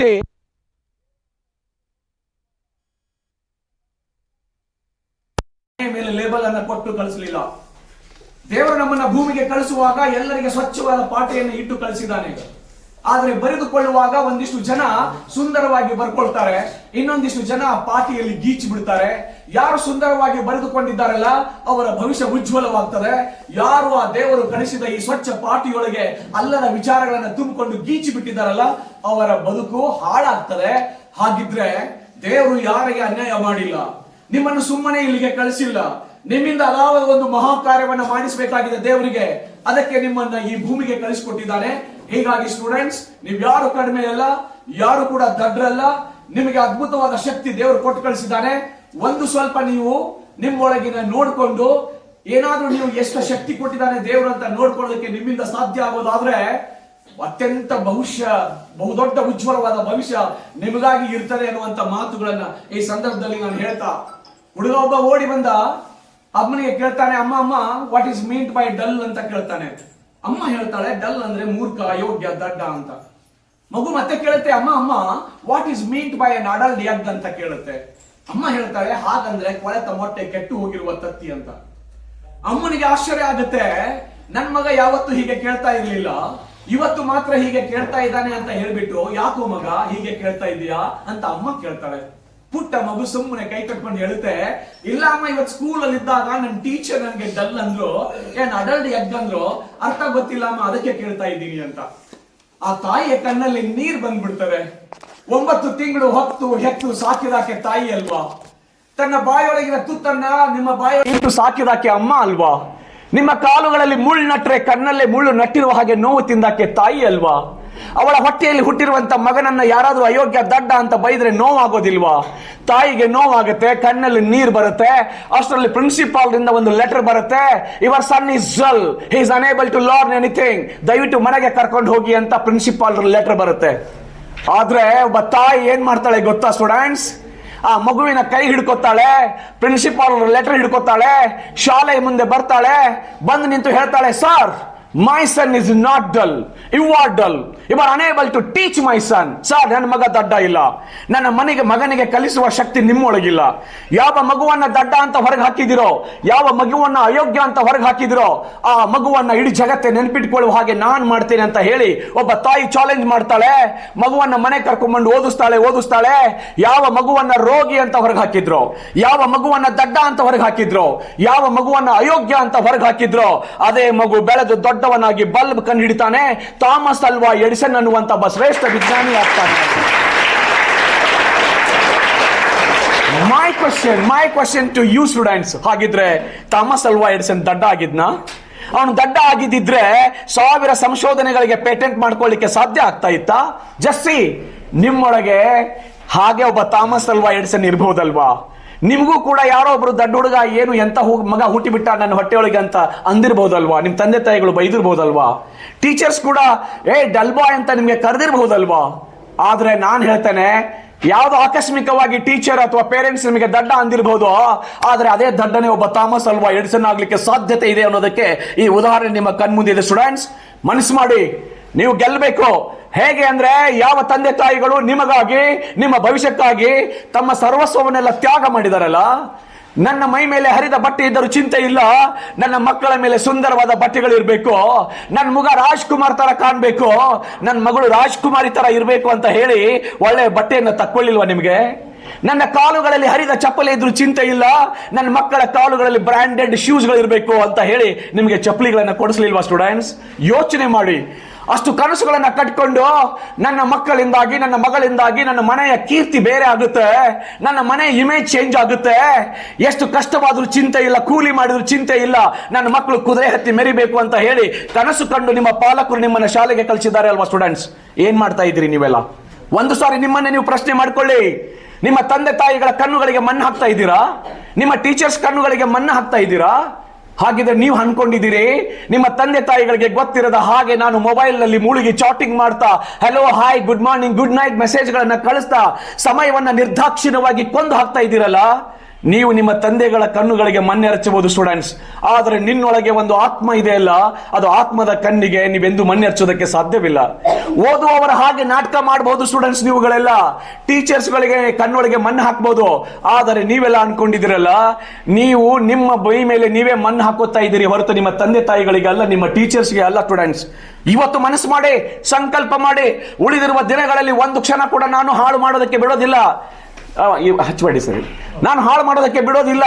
ಪ್ರತಿ ಕ್ಷಣವನ್ನ ಕೂಡ ನಾನು ಸರಿಯಾಗಿ ಉಪಯೋಗ ಮಾಡ್ಕೋತೇನೆ. ಸಮಯವನ್ನ ನಿರ್ದಾಕ್ಷಿಣ್ಯವಾಗಿ ಕೊಂದು ಹಾಕಿದ್ರೆ ಸಮಯ ಒಂದಿಲ್ಲ ಒಂದು ದಿನ ನಮ್ಮನ್ನ ಕೊಂದು ಹಾಕುತ್ತೆ. ಅದಕ್ಕೆ ಸಮಯ ವೇಸ್ಟ್ ಮಾಡೋದಿಲ್ಲ. ತಂದೆ ತಾಯಿಗಳ ಋಣ ತೀರಿಸ್ತೇನೆ, ನನ್ನ ಗುರುಗಳ ಋಣ ತೀರಿಸ್ತೇನೆ, ನನಗೆ ಜ್ಞಾನ ಕೊಟ್ಟ ಶಾಲೆಯ ಋಣವನ್ನ ತೀರಿಸ್ತೇನೆ ಅಂತ ಹೇಳಿ ಇವತ್ತೊಂದು ಸಂಕಲ್ಪ ಮಾಡಿ. ಜಸ್ಟ್ ಸ್ಟೂಡೆಂಟ್ಸ್, ಏನ್ ಕೇಳ್ತಾ ಇದ್ದಾರೆ ನಿಮ್ಮ ತಂದೆ ತಾಯಿಗಳು ನಿಮಗಾಗಿ? ಈ ಮಗಳು ಹೋಗುವಾಗ ಇಂಥವ್ರ ಮಗಳು ಸಹ ಎಷ್ಟು ಒಳ್ಳೆ ಮಗಳು ಅಂತ ಹೇಳಿದ್ರೆ ಸಾಕು, ಪಾಲಕರು ತಲೆ ಎತ್ತಿ ನಡೆಯುವ ಹಾಗೆ ನೀವು ಮಾಡಬೇಕೆ ಹೊರತು ನೀವು ಮಾಡುವ ಕೆಲಸಗಳಿಂದ ಪಾಲಕರು ತಲೆ ತಗ್ಗಿಸಿ ನಡೆಯುವಂತ ಆಗಬಾರ್ದು ಸ್ಟೂಡೆಂಟ್ಸ್. ಒಬ್ಬ ಮಗ ಆ ಪಬ್ಜಿ ಗೇಮ್ ಅಲ್ಲಿ ಮುಳುಗಿ ಹೋಗ್ತೀರಾ, ನೀವು ಆನ್ಲೈನ್ ಬೆಟ್ಟಿಂಗ್ ಅಲ್ಲಿ ಮುಳುಗಿ ಹೋಗ್ತೀರಾ, 10 ಲಕ್ಷ ಸಾಲ ಮಾಡಿ ಬೇರೆ ಬೇರೆ ರಮ್ಮಿ ಗೇಮ್ಸ್ ಗಳಲ್ಲಿ ತೊಡಗಿಸಿಕೊಂಡು ಕ್ರಿಕೆಟ್ ಬೆಟ್ಟಿಂಗ್ ಅಲ್ಲಿ ತೊಡಗಿಸಿಕೊಂಡು ಯುವಕರು ದುಡಿಯಬೇಕಾದ ಸಂದರ್ಭದಲ್ಲಿ 5-10 ಲಕ್ಷ ರೂಪಾಯಿಗಳ ಸಾಲ ಮಾಡಿಕೊಂಡು ಅಪ್ಪನ ಮುಂದೆ ಬಂದು ನಿಲ್ತಿರಲ್ಲ ಸ್ಟೂಡೆಂಟ್ಸ್. ನಿಮ್ಮ ತಂದೆ ತಾಯಿಗಳು ತಲೆ ತಗ್ಗಿಸ್ಬೇಕಾ ನಿಮ್ಮಿಂದಾಗಿ? ಮಕ್ಕಳೇ, ನೀವು ಮಾಡಬಾರದ ಅಲ್ಲದ ಕೆಲಸಗಳನ್ನ ಮಾಡಿದಾಗ ಇಡೀ ಊರಿನೊಳಗೆ ಚೀತು ಅಂತ ಬೈತಾರಲ್ಲ, ಅವಾಗ ದ್ರೋಣಿಯಲ್ಲಿ ಹೋಗುವಾಗ ನಿಮ್ಮ ತಂದೆ ತಾಯಿಗಳು ತಲೆ ತಗ್ಗಿಸಿ ಹೋಗ್ಬೇಕಾಗತ್ತಲ್ಲ. ನೀವು ತಲೆ ತಗ್ಗಿಸಿ ನಡೆಯುವ ಹಾಗೆ ಮಾಡಬೇಕು ಅಂತಿದೇನಾ? ನಿಮ್ಮ ಪೇರೆಂಟ್ಸ್ ನಿಮ್ಮಿಂದಾಗಿ ತಲೆ ಎತ್ತಿ ನಡಿಬೇಕು. I am the father of so and so, ಇಂಥ ಹುಡುಗಿಯ ಅಪ್ಪ ನಾನು, ಇಂಥ ಹುಡುಗಿಯ ಅಮ್ಮ ನಾನು, ಅವಳಿಗೆ ಜನ್ಮ ಕೊಟ್ಟಿದ್ದೇನೆ, ನನಗೆ ಹೆಮ್ಮೆ ಇದೆ ಅಂತ ಹೇಳಿ ನಿಮ್ಮ ಪೇರೆಂಟ್ಸ್ ನಿಮ್ಮ ಬಗ್ಗೆ ಪ್ರೌಡ್ ಫೀಲ್ ಆಗ್ಬೇಕಲ್ವಾ? ಹಾಗೆ ನೀವು ಬದುಕಬೇಕಾಗಿದೆ ಸ್ಟೂಡೆಂಟ್ಸ್. ನೆನಪು ಮಾಡ್ಕೊಳ್ಳಿ, ಇವತ್ತು ಸಮಯ ಉಳಿದಿದೆ. ನಾನು ಒಂದೇ ಒಂದು ಪ್ರಶ್ನೆ ನಿಮಗೆ ಕೇಳ್ತಾರೆ, ಕವಿ ಒಂದು ಕನಸು ಕೇಳ್ತಾರೆ, ನಿತ್ಯವೂ ಮಲಗಿಕೊಳ್ಳುವ ಹಾಸಿಗೆ ನಿಮ್ಮನ್ನ ನೋಡಿ ಅಸಹ್ಯ ಪಟ್ಟುಕೊಳ್ಳುವ ಮುನ್ನ ಆಲಸ್ಯವನ್ನ ಬಿಟ್ಟು ಮೇಲೇಳು. ಎವ್ರಿಡೇ ಮಲ್ಕೋತಿರಲ್ಲ ಬೆಡ್ ಅಲ್ಲಿ, ಆ ಬೆಡ್ಡಿಗೆ ನೋವಾಗಬಾರ್ದಂತೆ. ಎಂತ ವೇಸ್ಟ್ ಬಾಡಿಗೆ ನಾನು ಬೆಡ್ ಆಗಿಬಿಟ್ಟೆ, ಯಾವಾಗ್ಲೂ ಮಲ್ಕೊಂಡೇ ಇರ್ತಾನೆ, ಕೈಯಲ್ಲಿ ಮೊಬೈಲ್ ಹಿಡ್ಕೊಂಡೇ ಇರ್ತಾನೆ, ಎಂತ ವೇಸ್ಟ್ ಬಾಡಿಗೆ ನಾನು ಬೆಡ್ ಆಗಿಬಿಟ್ಟೆ, ನನ್ನ ಕರ್ಮ ಅಂತ ಹೇಳಿ ನೀವು ಮಲ್ಕೋತಿರಲ್ಲ ಹಾಸಿಗೆ, ಅದಕ್ಕೂ ಕೂಡ ನೋವಾಗಬಾರ್ದಂತೆ. ಅದಕ್ಕೆ ಆಲಸ್ಯವನ್ನ ಬಿಟ್ಟು ಮೇಲೇಳು. ಇದು ಕ್ಷಣ, ಈ ಕ್ಷಣ ಬದಲಾಗಬೇಕಾಗಿದೆ. ಒಂದು ಕ್ಷಣ ಸಾಕು ಬದಲಾಗೋದಕ್ಕೆ, 1000 ವರ್ಷಗಳು ಬೇಕಾಗಿಲ್ಲ ಸ್ಟೂಡೆಂಟ್ಸ್. ಕೇವಲ ಒಂದು ಸತ್ತು ಹೋಗಿರುವಂತಹ ಒಬ್ಬ ವ್ಯಕ್ತಿಯನ್ನ ನೋಡಿದಾಗ, ಅಥವಾ ವೃದ್ಧಾಪ್ಯದಿಂದ ನಲ್ತಾ ಇರುವಂತಹ ಒಬ್ಬ ವ್ಯಕ್ತಿಯನ್ನ ನೋಡಿದಾಗ, ಸಿದ್ಧಾರ್ಥನಾಗಿದ್ದಂತ ವ್ಯಕ್ತಿ ಗೌತಮ ಬುದ್ಧನಾಗಿ ಪರಿವರ್ತನೆ ಆಗ್ತಾನೆ ಅಲ್ವಾ? ಗೌತಮ ಬುದ್ಧನ ಸಂಪರ್ಕಕ್ಕೆ ಬಂದ ವ್ಯಕ್ತಿ ಒಬ್ಬವ ಎಲ್ಲರ ಬೆರಳುಗಳನ್ನ ಕತ್ತರಿಸಿ ಕೊರಳಿಗೆ ಮಾಲೆ ಹಾಕೊಳ್ತಾ ಇರ್ತಾನೆ, ಅಂಗುಲಿಮಾಲ. ಆದ್ರೆ ಯಾವತ್ತು ಬುದ್ಧನ ಸಂಪರ್ಕಕ್ಕೆ ಬಂದ ಆ ಕ್ಷಣದಲ್ಲೇ ಪರಿವರ್ತನೆಯಾದ ಶ್ರೇಷ್ಠ ಬೌದ್ಧ ಭಿಕ್ಷುವಾದನಲ್ವಾ? ಹಾಗಿದ್ರೆ ಪರಿವರ್ತನೆಗೆ ಬದಲಾಗೋದಕ್ಕೆ 1000 ವರ್ಷಗಳು ಬೇಕಾ ಸ್ಟೂಡೆಂಟ್ಸ್? ನೋ. ಇವತ್ತಿನ ದಿನ ಇದೆ ಇಲ್ಲ, ಸಿದ್ದೇಶ್ವರ ಅಪ್ಪಗಳ ಎದುರಿಗೆ ನೀವು ಸಂಕಲ್ಪ ಮಾಡಿ, ಶಾರದ ಮಾತೆ ಎದುರಿಗೆ ಸಂಕಲ್ಪ ಮಾಡಿ, ಈ ಎಲ್ಲ ಹಿರಿಯರ ಎದುರಿಗೆ, ಪೂಜ್ಯರ ಎದುರಿಗೆ ಸಂಕಲ್ಪ ಮಾಡಿ, ಈ ಕ್ಷಣದಿಂದ ನಾನು ಬದಲಾಗ್ತೇನೆ. ನಿನ್ನೆ ನಾನು ಏನಾಗಿದ್ದೆ ಅದು ಬೇಕಾಗಿಲ್ಲ, ನಿನ್ನೆಯವರೆಗೆ ನಾನು ಓದಲಿಲ್ಲ ಅದು ಬೇಕಾಗಿಲ್ಲ, ಆದರೆ ಈ ಕ್ಷಣದಿಂದ ನಾನು ಓದ್ತೇನೆ, ಸಮಯವನ್ನು ಹಾಳು ಮಾಡೋದಿಲ್ಲ, ನನ್ನ ತಂದೆ ತಾಯಿಗಳು ಪ್ರೌಡ್ ಫೀಲ್ ಆಗುವಾಗೆ ಮಾಡ್ತೇನೆ ಅಂತ ಹೇಳಿ ಸಂಕಲ್ಪ ಮಾಡಿಕೊಂಡು ಇವತ್ತಿನಿಂದ ಓದೋದಕ್ಕೆ ಶುರು ಮಾಡಿ. 15 ದಿವಸ ನಿಮ್ಮ ಬದುಕಿನ ಚಿತ್ರವನ್ನೇ ಬದಲಿಸಿಬಿಡ್ತಾವೆ ಸ್ಟೂಡೆಂಟ್ಸ್. ಆ ಶಕ್ತಿ ನಿಮ್ಮೊಳಗಿದೆ, ಆ ಶಕ್ತಿ. ಅದಕ್ಕೆ ವಿವೇಕಾನಂದ ಹೇಳ್ತಾರಲ್ವಾ, ಅವ್ರು ಹೇಳ್ತಾರೆ ನೀನು ಅವರನ್ನ ನಂಬು, ಇವ್ರು ಹೇಳ್ತಾರೆ ನೀನು ಇವರನ್ನ ನಂಬು. ನಾನು ಹೇಳ್ತಾ ಇದ್ದೇನೆ, ಮೊದಲು ನೀನು ನಿನ್ನನ್ನು ನಂಬು. 33 ಕೋಟಿ ದೇವತೆಗಳನ್ನ ನಂಬಿದ್ರೆ ಏನ್ ಬಂತು? ನಿನ್ನನ್ನು ನೀನು ನಂಬದೆ ಹೋದ್ರೆ, ನಿನ್ನ ಮೇಲೆ ನಿನಗೆ ನಂಬಿಕೆ ಇಲ್ಲ ಅನ್ನೋದಾದ್ರೆ ಯಾವ ದೇವತೆಗಳನ್ನ ನಂಬಿದ್ರು ಕೂಡ ನಿನ್ನ ಭವಿಷ್ಯ ಉದ್ಧಾರ ಆಗೋದಿಲ್ಲ ಸ್ಟೂಡೆಂಟ್ಸ್. ನಿನ್ನೊಳಗೆ ಇರಬೇಕು ಆ confidence. I am omnipotent, I am omniscient, I can drink the ocean and I can break the mountain into piece space.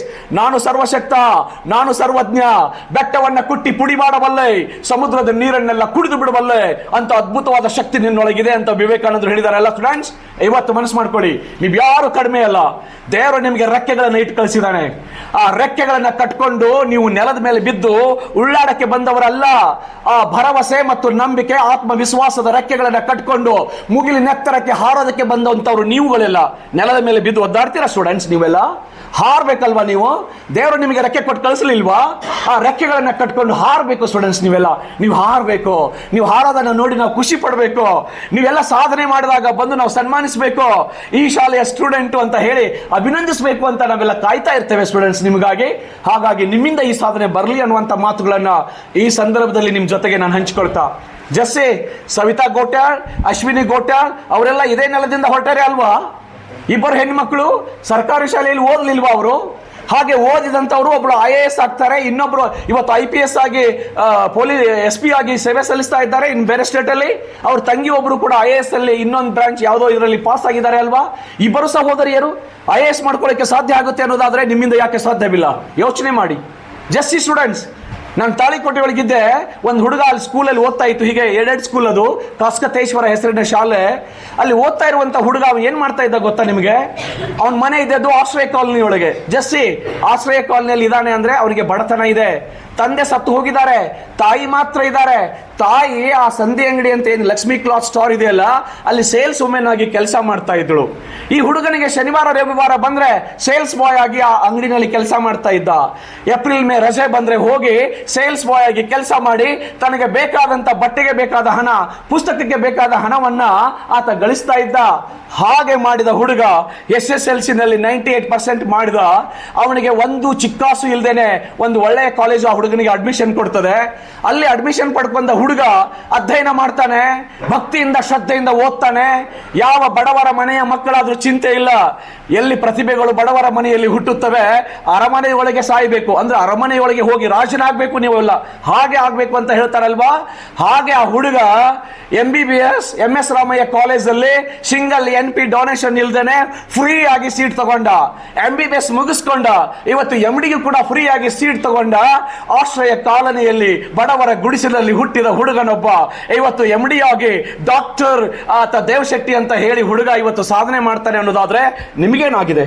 ನಿಮಗೆ ಯಾರು ದೇವರು ನಿಮಗೆ ಮನೆಯಲ್ಲಿ ಹೋಗಿ ದುಡ್ಕೊಂಡ್ ಬಾ, ಮನೆ ಹೋಗಿ ಕೆಲಸ ಮಾಡ್ಕೊಂಡ್ ಬಾ ಅಂತ ಹೇಳಿದಾರಾ? ಜಸ್ಟ್ ಸ್ಟೂಡೆಂಟ್ಸ್, ನಾನು ಯಾವಾಗಲೂ ಹೇಳ್ತಾ ಇರ್ತೇನೆ, ಎವ್ರಿ ಡೇ ನನ್ನ ಮನೆಗೆ ಬಂದು ಸರ್ ಪೇಪರ್ ಅಂತ ಪೇಪರ್ ಹಾಕ್ತಾನಲ್ಲ, ಆ ಹುಡುಗನನ್ನು ನೋಡ್ತೇನೆ ನಾನು.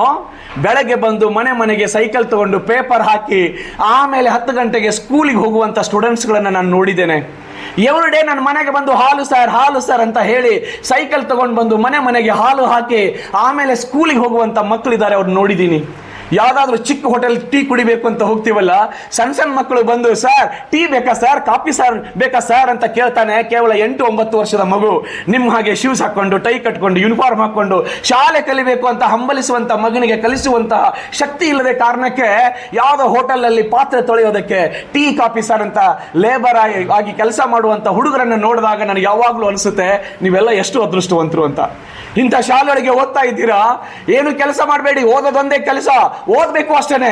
ಹೇಗೆ ಓದಬೇಕು ಅಂತಂದ್ರೆ ನಿಮ್ಮ ಓದಿನಿಂದಾಗಿ ಆ ಪುಸ್ತಕಗಳಿಗೆ ಬೆವರು ಬರಬೇಕು ಅಂತ ಚೆನ್ನಣ್ಣವ್ರು ಹೇಳ್ತಾರೆ, ರವಿ ಡಿ ಚೆನ್ನಣ್ಣವ್ರು. ನೀವು ಓದೋದನ್ನ ನೋಡಿ ನಿಮಗೆ ಬೆವರು ಬರೋದಲ್ಲ, ಆ ಪುಸ್ತಕಗಳೇ ಬೆವರ್ಬೇಕಂತೆ. ಆ ರೀತಿಯಾಗಿ ನೀವು ಓದಬೇಕು ಅಂತ ಹೇಳಿದಾರಲ್ಲ, ನೀವೆಲ್ಲ ಹಾಗೆ ಓದಬೇಕು. ಆ ಶಕ್ತಿ ನಿಮ್ಮೊಳಗಿದೆ. ದೇವರಲ್ಲಿ ಪ್ರಾರ್ಥನೆ ಮಾಡ್ಕೊಳ್ಳಿ, ಶಕ್ತಿಯ ಕೊಡು ಹೇ ಪ್ರಭು, ಸತ್ಯಕ್ಕಾಗಿ ನಿಲ್ಲುವ ಛಲವ ದೀಪ್ತಗೊಳಿಸು ಎನ್ನಳು. ಎಡರ ಕಡಲ ತೆರೆ ಹೆಡೆಗಳು ಭೋರ್ಗರೆಯುತ್ತ ಬಂದರು, ತಡೆದು ನಿಲ್ಲುವ ಮಳಲ ತಡಿಯ ಬಲವ ನೀಡು ಶ್ರೀ ಗುರು ಅಂತ ಹೇಳಿ ದೇವರನ್ನ ಪ್ರಾರ್ಥನೆ ಮಾಡ್ಕೊಳ್ಳಿ. ಆ ಶಕ್ತಿಯನ್ನ ತಗೊಳ್ಳಿ.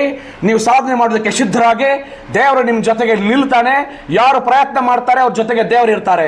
ಯಾರು ಆಲಸ್ಯಗಳಾಗಿ ಮನೆಯಲ್ಲಿ ಇರ್ತಾರೆ ಅವ್ರ ದೇವರು ಕೂಡ ಸಹಾಯ ಮಾಡೋದಿಲ್ಲ ಅನ್ನೋದಕ್ಕೆ ನಿಮ್ಗೆ ಗೊತ್ತಿದೆ. ಹಾಗೆ ನೀವೆಲ್ಲ ಚಿಂತನೆ ಮಾಡಿ.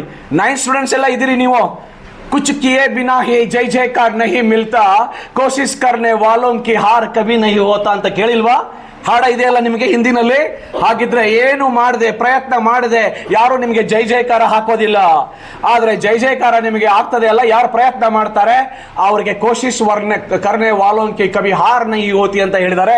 ಯಾರು ಪ್ರಯತ್ನ ಮಾಡ್ತಾರೆ ಅವ್ರಿಗೆ ಸೋಲು ಆಗೋದಿಲ್ಲ. ನೀವೆಲ್ಲ ಹಾಗೆ ಪ್ರಯತ್ನ ಮಾಡಿಕೊಂಡು ಗೆಲ್ಲಬೇಕು ಅನ್ನೋದೇ ನಮ್ಮ ಆಸೆ ಅನ್ನುವಂಥ ಮಾತುಗಳನ್ನ ಈ ಸಂದರ್ಭದಲ್ಲಿ ನಿಮ್ಮ ಜೊತೆಗೆ ನಾನು ಹಂಚ್ಕೊಳ್ತಾ, ಲಾಸ್ಟ್ಲಿ ಸ್ಟೂಡೆಂಟ್ಸ್ ಒಂದೇ ಒಂದು ಚಿಂತನೆ ನಿಮ್ಮ ಜೊತೆಗೆ ಹಂಚ್ಕೊತೀನಿ. ಹಿರಿಯರೆಲ್ಲ ಇದ್ದಾರೆ ಇಲ್ಲಿ.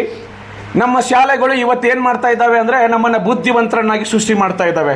How to score 100 out of 100 in school examination ಅಂತ ಕಲಿಸ್ಕೊಟ್ಟಿದ್ದಾವೆ. ಬಟ್ ನಮ್ಮನ್ನು ಹೃದಯವಂತರನ್ನಾಗಿ ಮಾಡ್ತಾ ಇಲ್ಲ. ಹೀಗಾಗಿ ನಾವೇನಾಗಿದ್ದೇವೆ ಅಂತ ಹೇಳಿದ್ರೆ, ಈ ಶಾಲೆಯ ಪರೀಕ್ಷೆಯಲ್ಲಿ ಪಾಸಾಗಿ 100ಕ್ಕೆ 100 ಅಂಕಗಳನ್ನು ತಗೋತೇವೆ, ಆದರೆ ಬದುಕಿನ ಪರೀಕ್ಷೆಯಲ್ಲಿ ಮಿನಿಮಮ್ ಮಾರ್ಕ್ಸ್ ತಗೊಳ್ಳದೆ ಪಾಸ್ ಆಗದೆ ಸೋತು ಹೋಗ್ತಾ ಇದ್ದೇವೆ. ಅದಕ್ಕೆ ಈ ಶಾಲೆ ನಮ್ಮನ್ನು ಬುದ್ಧಿವಂತರನ್ನಾಗಿ ಮಾಡಬೇಕು, ಜೊತೆಗೆ ಹೃದಯವಂತರನ್ನಾಗಿ ಮಾಡಬೇಕು ಅಂತ ನಿಮ್ಮ ಜೊತೆಗೆ ನಾನು ಹೇಳ್ಕೊಳ್ತಾ ಸ್ಟೂಡೆಂಟ್ಸ್, ನೀವು ಅಪ್ಪ ಅಮ್ಮ, ಜನ್ಮ ಕೊಟ್ಟಿರುವ ಅಪ್ಪ ಅಮ್ಮ, ಆ ಊರು, ನೀನು ಕಲಿತಿರುವ ಶಾಲೆ, ನಿನಗೆ ಶಿಕ್ಷಣ ನೀಡಿದ ಗುರುಗಳು, ಇವ್ರ ಬಗ್ಗೆ ನಿನಗೆ ಪ್ರೀತಿ ಇಲ್ಲ, ನಿನ್ನ ದೇಶದ ಬಗ್ಗೆ ನಿನಗೆ ಅಭಿಮಾನ ಇಲ್ಲ ಅನ್ನೋದಾದ್ರೆ ನೀವು ಬುದ್ಧಿವಂತ ಮಕ್ಕಳೇ ಹೊರತು ಹೃದಯವಂತ ಮಕ್ಕಳು ಅಲ್ಲ. ಅದಕ್ಕೆ ಸಿದ್ದೇಶ್ವರಪ್ಪಗಳು ಯಾವಾಗಲೂ ಹೇಳ್ತಾ ಇದ್ರು, ಮನುಷ್ಯನ ತಲೆಯ ತುಂಬ ಬೆಳಕು, ಆದರೆ ಹೃದಯದಲ್ಲಿ ಕತ್ತಲೆ ಸತ್ತು ಬಿದ್ದಿದೆ ಅಂತ ಹೇಳ್ತಾ ಇದ್ರು. ನಮ್ಮ ತಲೆ ತುಂಬ ಬೆಳಕಿದೆ, ನಾವು ತುಂಬ ಬುದ್ಧಿವಂತರಾಗಿದ್ದೇವೆ, ಆದರೆ ಹೃದಯ ಕತ್ತಲೆಯೊಳಗಿದೆ ಅಂತ ಅಪ್ಪಗಳು ಹೇಳ್ತಾ ಇದ್ರು ಯಾವಾಗಲೂ. ಏನು ಅದ್ಭುತವಾದ ಚಿಂತನೆಗಳು ಅಪ್ಪಗಳು ಗೊತ್ತಾ ನಿಮಗೆ? ಅವರು ಗುರುಗಳ ಬಗ್ಗೆ ಹೇಳ್ತಾರೆ ನಿಮಗೆ, ಅವ್ರ ಬಗ್ಗೆ ಮಾತನಾಡುವಾಗ ಒಂದು ಅವರ ಪ್ರವಚನದಲ್ಲಿ ಬರೀತಾರೆ, ನಿಮಗೆ ಒಬ್ಬ ಭಕ್ತ ಬಂದಂತೆ ಒಂದು ಮೊಗ್ಗನ್ನ ಬಂಗಾರದ ಪಾತ್ರೆಯಲ್ಲಿ ಇಟ್ಕೊಂಡಂತೆ, ಹೋಗಿ ದೇವರ ಮುಂದೆ ಹೋಗಿ ನಿಂತ್ಕೊಂಡು ದೇವರ ಇದನ್ನು ಅರಳುವ ಹಾಗೆ ಮಾಡು, ಅರಳಿಸು, ಇದನ್ನು ಅರಳಿಸು, ಮೊಗ್ಗನ್ನು ಅರಳಿಸು ಅಂತ ಪ್ರಾರ್ಥನೆ ಮಾಡ್ತಾ ನಿಂತಂತೆ. ಎಷ್ಟು ಹೊತ್ತು ನಿಂತರೂ ಕೂಡ ಅದು ಅರಳಲಿಲ್ಲ. ಆಗ ಮೊಗ್ಗು ಹೇಳುತ್ತೆ, ಭಕ್ತ ನೀನು ಹೀಗೆ 100 ವರ್ಷ ನಿಂತ್ಕೊಂಡ್ರು ಕೂಡ ನಾನು ಅರಳೋದಿಲ್ಲ, ಆ ಸೂರ್ಯನ ಕಿರಣದಲ್ಲಿ ಹೋಗಿ ನನ್ನನ್ನು ಇಟ್ಬಿಡು ಒಂದ್ಸಾರಿ, ನಾನು ಅರಳುತ್ತೇನೆ ಅಂತ ಹೇಳಿ ಆ ಮೊಗ್ಗು ಹೇಳ್ತದೆ. ಯಾವಾಗ ಅವನು ಬಂದು ಆ ಮೊಗ್ಗನ್ನ ಬಿಸಿಲಿಗೆ ಇಟ್ಟ, ಆ ನೇಸರನ ಕಿರಣಗಳು ಬಂದು ಆ ಮೊಗ್ಗಿಗೆ ತಾಕಿದುವಲ್ಲ, ಆ ಮೊಗ್ಗು ಅರಳಿ ಹೂವಾಗಿ ದಶ ದಿಕ್ಕುಗಳಿಗೂ ಪರಿಮಳ ಬೀರ್ತದೆ ಅಲ್ವಾ? ಹಾಗೆ ಅಲ್ಲಿ ನಮ್ಮ ಶಿವಾನಂದ ಅಪ್ಪಗಳು ಅನ್ನುವಂತಹ ಜ್ಞಾನ ಭಾಸ್ಕರನ ಕಿರಣಗಳು ವೇದಾಂತ ಕೇಸರಿ ಯಾರು ಮಲ್ಲಿಕಾರ್ಜುನ ಅಪ್ಪಗಳ ಮೇಲೆ ಬಿದ್ದಾಗ ಆ ಮೊಗ್ಗು ಅರಳಿ ಹೂವಾಗಿ ವೇದಾಂತ ಕೇಸರಿ ಆಗುತ್ತೆ. ಹಾಗೆ ಅಂತ ಮಲ್ಲಿಕಾರ್ಜುನ ಅಪ್ಪಗಳು ಎನ್ನುವ ಜ್ಞಾನ ಭಾಸ್ಕರನ ಕಿರಣಗಳು ಬಂದು ಸಿದ್ದೇಶ್ವರ ಎನ್ನುವ ಮೊಗ್ಗಿನ ಮೇಲೆ ಬಿದ್ದಾಗ ಸಿದ್ದೇಶ್ವರ ಅನ್ನುವ ಮೊಗ್ಗು ಅರಳಿ ಜ್ಞಾನ ಯೋಗಿ ಆಗ್ತಾರೆ. ಅದು ಗುರುವಿನ ಕರುಣೆ, ಅದು ನಿಮಗೆ ಗೊತ್ತಿರಲಿ. ಅಂತಹ ಗುರುಗಳ ಕರುಣೆ ನಿಮ್ಮ ಮೇಲೆ ಇರಲಿ ಅನ್ನುವಂಥ ಮಾತುಗಳನ್ನು ಈ ಸಂದರ್ಭದಲ್ಲಿ ನಿಮ್ಮ ಜೊತೆಗೆ ನಾನು ಹಂಚಿಕೊಳ್ತಾ ಬಹಳ ಪ್ರೀತಿಯಿಂದ ಬಂದೆ. ನಿಮ್ಮ ಅಟೆನ್ಷನ್ನು ನೀವು ಕೇಳ್ತಾ ಇರುವಂಥದ್ದನ್ನು ನೋಡಿದರೆ ನನಗೆ ಬಹಳ ಖುಷಿ ಆಗಿದೆ ಸ್ಟೂಡೆಂಟ್ಸ್. ಈ ಕಲ್ಚರ್ ಬೆಳೆಯಲಿ, ಆಲಿಸುವ, ಬೇರೆಯವರು ಬಂದಾಗ ಅದನ್ನು ಕೇಳುವ, ಅದನ್ನು ಹಾಗೆ ನಾನು ಮಾತನಾಡಬೇಕು ಅನ್ನುವಂತಹ ಒಂದಿಷ್ಟು ಚಿಂತನೆಗಳನ್ನು ಮಾಡುವಂಥ ಮನಸ್ಸು ನಿಮಗೆ ಬಂದರೆ ಸಾಕು, ನಿಮ್ಮ ಭವಿಷ್ಯ ಅದ್ಭುತವಾಗುತ್ತೆ. ಅದಕ್ಕೆ ತಂದೆ ತಾಯಿಗಳನ್ನು ಗೌರವಿಸಿ ಅನ್ನುವಂಥ ಮಾತನ್ನು ಹೇಳಿ, ನಿಮಗೆ ಗೊತ್ತಿದೆಯಲ್ಲ, ಕವಿತೆ ಹೇಳ್ತದೆ, ಆಕಾಶದ ನೀಲಿಯಲ್ಲಿ ಚಂದ್ರ ತಾರೆ ತೊಟ್ಟಿಲಲ್ಲಿ ಬೆಳಕನ್ನಿಟ್ಟು ತೂಗಿದಾಕೆ, ಬೆಳಕನ್ನಿಟ್ಟು ತೂಗಿದಾಕೆ, ನಿನಗೆ ಬೇರೆ ಹೆಸರು ಬೇಕೆ, ನಿನಗೆ ಬೇರೆ ಹೆಸರು ಬೇಕೆ, ಅಮ್ಮ ಎಂದರೆ ಅಷ್ಟೇ ಸಾಕೆ, ಅಮ್ಮ ಎಂದರೆ ಅಷ್ಟೇ ಸಾಕೆ, ಮನೆ ಮನೆಯಲ್ಲಿ ದೀಪ ಮುಡಿಸಿ ಹೊತ್ತು ಹೊತ್ತಿಗೆ ಅನ್ನ ಉಣಿಸಿ, ಮನೆ ಮನೆಯಲ್ಲಿ ದೀಪ ಮುಡಿಸಿ ಹೊತ್ತು ಹೊತ್ತಿಗೆ ಅನ್ನ ಉಣಿಸಿ, ತಂದೆ ಮಗುವ ತಬ್ಬಿದಾಕೆ, ತಂದೆ ಮಗುವ ತಬ್ಬಿದಾಕೆ, ನಿನಗೆ ಬೇರೆ ಹೆಸರು ಬೇಕೆ, ನಿನಗೆ ಬೇರೆ ಹೆಸರು ಬೇಕೆ, ಅಮ್ಮ ಎಂದರೆ ಅಷ್ಟೇ ಸಾಕೆ, ಅಮ್ಮ ಎಂದರೆ ಅಷ್ಟೇ ಸಾಕೆ. ಆ ಅಮ್ಮನ ಪ್ರೀತಿ ನಿಮ್ಮ ಜೊತೆಗೆ ಇರಲಿ ಅನ್ನುವಂಥ ಮಾತನ್ನ ಈ ಸಂದರ್ಭದಲ್ಲಿ ಹೇಳ್ತಾ, ಹೇಳೋದಕ್ಕೆ ಬಹಳಷ್ಟು ಮಾತುಗಳು, ಆದರೆ ನೀವೆಲ್ಲ ಸ್ಫೂರ್ತಿಯನ್ನು ತಗೊಳ್ಳಿ, ಇನ್ಮೇಲೆ ಸಮಯವನ್ನು ಹಾಳು ಮಾಡಬೇಡಿ ಅಂತ ಈ ಸಂದರ್ಭದಲ್ಲಿ ನಾನು ನಿಮ್ಮ ಜೊತೆಗೆ ನೆನಪು ಮಾಡ್ತಾ, ಒಂದೇ ಒಂದು ಘಟನೆ, ಒಂದು ಹುಡುಗ ಬಂದ, ಅಪ್ಪ ಏನಂತ ಹೇಳೋದಕ್ಕೆ ಅಮ್ಮನ ಬಗ್ಗೆ ನಾನು ಹೇಳಿದೆ.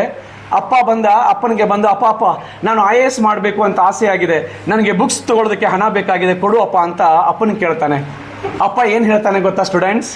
ಮಗನೇ, ಪ್ರತಿನಿತ್ಯ ಈ ಕಾಶಿಗೆ ಬರುವಂಥ ಪ್ರವಾಸಿಗರನ್ನು ನನ್ನ 3 ಗಾಲಿ ರಿಕ್ಷಾದಲ್ಲಿ ಹಿಂದೆ ಕೂರಿಸಿಕೊಂಡು ಆ ಸುಡುವ ಬಿಸಿಲಿನ ತಾಪದಲ್ಲಿ ಬೆವರನ್ನು ಸುರಿಸ್ತಾ ನಾನು ದುಡಿದ ಹಣ ಇದು ಯಾರಿಗಾಗಿ ಮಗ? ಇದು ನಿನಗಾಗಿ ಅಲ್ವಾ? ನಾನು ದುಡಿಯೋದಾದ್ರೂ ಯಾರಿಗಾಗಿ ಮಗ? ನಿನಗಾಗಿ ಅಲ್ವಾ? ತಗೋ, 5,000 ರೂಪಾಯಿ ಹಣ ಇದೆ, ಇದು ನನ್ನ ಆ ಸೂರ್ಯನ ಬಿಸಿಲಿನ ತಾಪದಲ್ಲಿ ಬೆವರು ಸುರಿಸಿ ಗಳಿಸಿದ ಹಣವಿದು. ಈ ಪ್ರವಾಸಕ್ಕೆ ಬಂದಿರುವಂತಹ ವಿಶ್ವೇಶ್ವರನ ಸನ್ನಿಧಿಗೆ ಕರ್ಕೊಂಡು ಹೋಗಿ ಅವರ ದರ್ಶನ ಮಾಡ್ಕೊಂಡು ಬಂದಿದ್ದೀನಲ್ಲ, ಪೈಡಲನ್ನು ತುಳಿದು ಅದರ ಪ್ರತಿಫಲ ಮಗ ಇದು. ಅದಕ್ಕೆ ತಗೋ, ಓದು ನೀನು, ದೇವರು ನಿನಗೆ ಆಶೀರ್ವಾದ ಮಾಡಲಿ ಅಂತ ಕಳಿಸ್ಕೊಡ್ತಾರೆ. ಹಾಗೆ ಹೋದ ಹುಡುಗ ಓದ್ತಾನೆ. ಆ ವರ್ಷ UPSC ಪರೀಕ್ಷೆಯನ್ನು ಬರೀತಾನೆ. ಆತ ಅತ್ಯಂತ ಒಳ್ಳೆ ಸ್ಕೋರ್ ಮಾಡಿಕೊಂಡು DC ಆಗಿ ಸೆಲೆಕ್ಟ್ ಆಗ್ತಾನೆ. DC ಆಗಿ ಆಯ್ಕೆ ಆಗಿ ಬಂದು ಮನೆ ಮುಂದೆ ಬಂದು ನಿಂತ್ಕೊಂಡು ಹೇಳ್ತಾನೆ, ಅಪ್ಪ ಬಾ ನೀನು ಹೊರಗೆ ಅಂತ ಹೇಳಿ ಅಪ್ಪನನ್ನು ಹೊರಗೆ ಕರೀತಾನೆ. ಅಪ್ಪ, ನಿನ್ನ ಮಗ ಇವತ್ತು ನಿನ್ನ ಬೆವರಿನ ಪರಿಶ್ರಮದ ಫಲವಾಗಿ DC ಆಗಿದ್ದೇನೆ. ನೀನು ಇದುವರೆಗೆ ಬೇರೆ ಪ್ರವಾಸಿಗರನ್ನ ಕೂರಿಸಿಕೊಂಡು ನಿನ್ನ ಬೆವರು ಸುರಿಸಿ ನೀನು ಸುತ್ತಾಡಿಸ್ಕೊಂಡು ಬರ್ತಾ ಇದೆಯಲ್ಲಪ್ಪ, ಇವತ್ತು ಇಡೀ ವಾರಣಾಸಿ ಕಾಸಿಗೆ ಗೊತ್ತಾಗ್ಬೇಕು. ಈ 3 ಗಾಲಿ ರಿಕ್ಷಾದ ಹಿಂದೆ ನೀರು ಕೊಡಪ್ಪ, ನಾನು ಪೈಡಲ್ ಅನ್ನ ತುಳಿತಾ ಇಡೀ ವಾರಣಾಸಿ ತುಂಬಾ ಹೋಗಿ ಸುತ್ತಾಡಿಸ್ಕೊಂಡು ಬರ್ತೇನೆ. This is my father, because of him only now I am the DC ಅಂತ ಹೇಳಿ ಇಡೀ ಊರಿಗೆ ಗೊತ್ತಾಗ್ಬೇಕು. ಅಪ್ಪ ಬಾ ನೀನು ಅಂತ ಹೇಳ್ತಾರಲ್ಲ.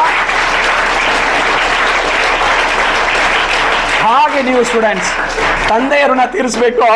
ಎಂತ ಪ್ರೌಡ್ ಫೀಲ್ ಆಗೋದಿಲ್ವಾ? ಒಬ್ಬ DC ಮಗ, ಒಬ್ಬ ಜಿಲ್ಲಾಧಿಕಾರಿ ತಂದೆಯನ್ನ ಹಿಂದೆ ಕೂರಿಸ್ಕೊಂಡು ಹೋಗ್ಬೇಕಲ್ವಾ ಮಕ್ಕಳು? ನೀವೆಂತ ಮಕ್ಕಳಾಗ್ಬೇಕು? ಅಂತ ಮಕ್ಕಳು ನೀವು ಆಗ್ರಿ, ಹೃದಯವಂತ ಮಕ್ಕಳು ಆಗ್ರಿ, ನಿಮಗೆ ಗೆಲುವು ಸಿಗ್ತದೆ ಅನ್ನುವಂಥ ಮಾತನ್ನ ಈ ಸಂದರ್ಭದಲ್ಲಿ ಹೇಳ್ತಾ, ನೀವೆಲ್ಲ ಮೊಬೈಲ್ ನೋಡ್ತಾ ಇದ್ದೀರಿ, ಈ ಕ್ಷಣ ಬಿಟ್ಬಿಡಿ. ಯಾವ ಜಾತ್ರೆಗಳು ಬೇಕಾಗಿಲ್ಲ, ಯಾವ ಮದುವೆಗಳು ಬೇಕಾಗಿಲ್ಲ.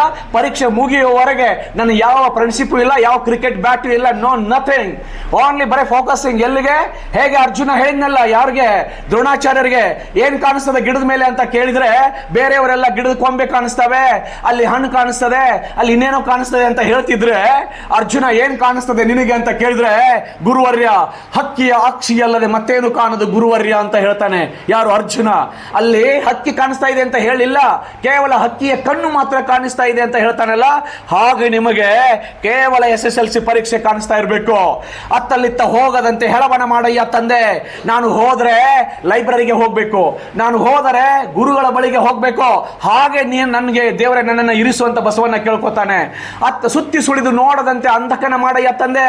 ನಾನು ನೋಡಿದ್ರೆ ಪುಸ್ತಕಗಳನ್ನೇ ನೋಡ್ಬೇಕು, ನಾನು ನೋಡಿದರೆ ಆ ದೇವನ ಮೂರ್ತಿಯನ್ನೇ ನೋಡ್ಬೇಕು. ಹಾಗೆ ನನ್ನ ನಿರಿಸು ದೇವ ಅಂತ ಹೇಗೆ ಕೇಳ್ಕೊತಾನಲ್ಲ ಬಸವಣ್ಣ, ಹಾಗೆ ನನಗೆ ಸುತ್ತಿ ಸುಳಿದು ನೋಡದಂತೆ ಅಂಧಕನ ಮಾಡಯ್ಯ ತಂದೆ, ಅತ್ತಲ್ಲಿತ್ತ ಹೋಗದಂತೆ ಹೆಳವನ ಮಾಡಯ್ಯ ತಂದೆ, ಮತ್ತೊಂದ ಕೇಳದಂತೆ ಕಿವುಡನ ಮಾಡಯ್ಯ ತಂದೆ. ನಾನು ಕೇಳಿದ್ರೆ ಯಾವ ಧಾರಾವಾಹಿಗಳ ಚಿಂತನೆಗಳು ಬೇಕಾಗಿಲ್ಲ, ಯಾವ ಹೀರೋ ದರ್ಶನ್, ಸುದೀಪ್, ಈ ರೀಲ್ ಹೀರೋಸ್ಗಳು ಬೇಕಾಗಿಲ್ಲ, ಯಾವ ಸಲ್ಮಾನ್ ಖಾನ್, ಶಾರುಖ್ ಖಾನ್ ಎಲ್ಲ ರೀಲ್ ಹೀರೋಸ್ಗಳು ಬೇಕಾಗಿಲ್ಲ. ನನಗೆ ಸಾಧನೆ ಮಾಡಿರುವಂತಹ ಒಂದಿಷ್ಟು ಜನ ಏನಿದಾರಲ್ಲ, ವೇದಾಂತದ ಡಿಂಡಿಮವನ್ನ ತೆಗೆದುಕೊಂಡು ಹೋಗಿ ಬಾರಿಸಿ ಇಡೀ ಪಾಶ್ಚಾತ್ಯ ಜಗತ್ತು ಭಾರತದ ಕಡೆಗೆ ನೋಡುವ ಹಾಗೆ ಮಾಡಿದ ಶಿಡಿಲ ಸಂತ ಸ್ವಾಮಿ ವಿವೇಕಾನಂದ ಇದಾನಲ್ಲ, ಅವರು ನಮ್ಮ ನಿಜವಾದ ಹೀರೋ. ಅಮ್ಮ, ಒಂದು ದಿನ ಬಂದೇ ಬರ್ತದೆ.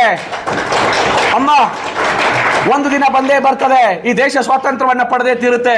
ಈ ಆಕಾಶ ನಮ್ಮದಾಗುತ್ತೆ, ಈ ಭೂಮಿ ನಮ್ಮದಾಗುತ್ತೆ, ಈ ಬೀಸುವ ಗಾಳಿ ನಮ್ಮದಾಗುತ್ತೆ.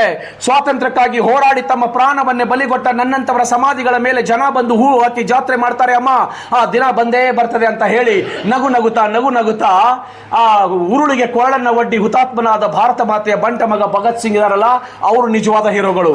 ನಿಮ್ಮ ಹೀರೋಗಳು ಅವರೆಲ್ಲ ಆಗ್ಬೇಕು. ಒಂದು ಬಡವ ಬೆಸ್ತರ ಮನೆಯಲ್ಲಿ ಹುಟ್ಟಿ ಹೋಗಿ ದೋಣಿಯನ್ನು ನಡೆಸುವಂತ ಒಬ್ಬ ವ್ಯಕ್ತಿಯ ಮನೆಯಲ್ಲಿ ಹುಟ್ಟಿ ಆ ರಾಮೇಶ್ವರಮದ ಕಡಲ ತಡಿಯಿಂದ ಹೋಗಿ ಮನೆಗೆ ಹೋಗಿ ಪೇಪರ್ ಮಾರಿದಂತ ಹುಡುಗ ಒಬ್ಬ ಬಂದು ಈ ದೇಶದ ಮಿಸೈಲ್ ಮ್ಯಾನ್ ಆಗ್ತಾರೆ, ಈ ದೇಶದ ರಾಷ್ಟ್ರಪತಿ ಆಗ್ತಾರೆ, ದೇಶದ ಭಾರತ ರತ್ನ ಆಗ್ತಾರೆ, APJ ಅಬ್ದುಲ್ ಕಲಾಂ. ಅವರು ನಿಜವಾದ ಹೀರೋಗಳು. ನಿಮಗೆ ಎಲ್ಲ ಅವರು ನಿಮ್ಮ ಆದರ್ಶವಾಗಲಿ. ಯಾವುದೋ ಒಂದು ಪುಟ್ಟ ಮನೆಯಲ್ಲಿ ಹುಟ್ಟಿದ ಹುಡುಗನೊಬ್ಬ ಕೊಲಂಬಿಯಾ ವಿಶ್ವವಿದ್ಯಾಲಯ ಅಮೆರಿಕಾಗೆ ಹೋಗಿ ಅಲ್ಲಿರುವಂತಹ ಪುಸ್ತಕಗಳನ್ನು ಓದಿ 4 ವರ್ಷದಲ್ಲಿ ಸ್ಟೈಪಂಡ್ ತೆಗೆದುಕೊಂಡು ಹೋದಂತ ಹುಡುಗ ಮನೆಯಲ್ಲಿ ಪಾಕೆಟ್ ಮನಿ ಕೊಟ್ಟರೆ ನೀವು ಯಾವತ್ತಾದ್ರೂ ಪುಸ್ತಕ ಖರೀದಿ ಮಾಡಿದ್ರಾ ಮಕ್ಕಳೇ? ಮನೆಯೊಳಗೆ ಅಪ್ಪ ಅಮ್ಮ ನಿಮಗೆ ಸಾವಿರ ರೂಪಾಯಿಗಳ ಪಾಕೆಟ್ ಮನಿ ಕೊಡ್ತಾರೆ. ಆದರೆ ಒಂದೇ ಒಂದು ದಿನ ನಾನು ವಿವೇಕಾನಂದರ ಬುಕ್ಕ ಖರೀದಿ ಮಾಡಬೇಕು, ನಾನು ಅಂಬೇಡ್ಕರ್ ಅವ್ರ ಬುಕ್ಕ ಖರೀದಿ ಮಾಡಬೇಕು ಅಂತ ಯಾವತ್ತಾದ್ರೂ ಯೋಚನೆ ಮಾಡಿದ್ರ ನೀವು? ಯಾವತ್ತಾದ್ರೂ ಸಿದ್ದೇಶ್ವರ ಅಪ್ಪಗಳ ಪ್ರವಚನದ ಆ ಪುಸ್ತಕವನ್ನು ಖರೀದಿ ಮಾಡಬೇಕು ಅಂತ ನಿಮ್ಮ ತಲೆಯಲ್ಲಿ ಬಂತ ಸ್ಟೂಡೆಂಟ್ಸ್? ಆದರೆ ಬಡತನದಿಂದ ಹೊರಟಿರುವಂತ ಡಾಕ್ಟರ್ BR ಅಂಬೇಡ್ಕರ್ ಆ ಕೊಲಂಬಿಯಾ ವಿಶ್ವವಿದ್ಯಾಲಯಕ್ಕೆ ಹೋಗಿ ಅಲ್ಲಿ ಪುಸ್ತಕಗಳನ್ನು ಓದ್ತಾನೆ. ಅತಿ ಹೆಚ್ಚು ಪುಸ್ತಕಗಳನ್ನು ಯಾರು ಓದಿದ್ದಾರೆ ಅಂತ ಕೇಳಿದ್ರೆ ಇನ್ನೂ ಆ ಯೂನಿವರ್ಸಿಟಿ ಒಳಗೆ ಆ ರೆಕಾರ್ಡು ಅಂಬೇಡ್ಕರ್ ಅವರ ಹೆಸರಲ್ಲಿದೆ. ಅವ್ರು ಹಾಗೆ ಓದ್ತಾರೆ.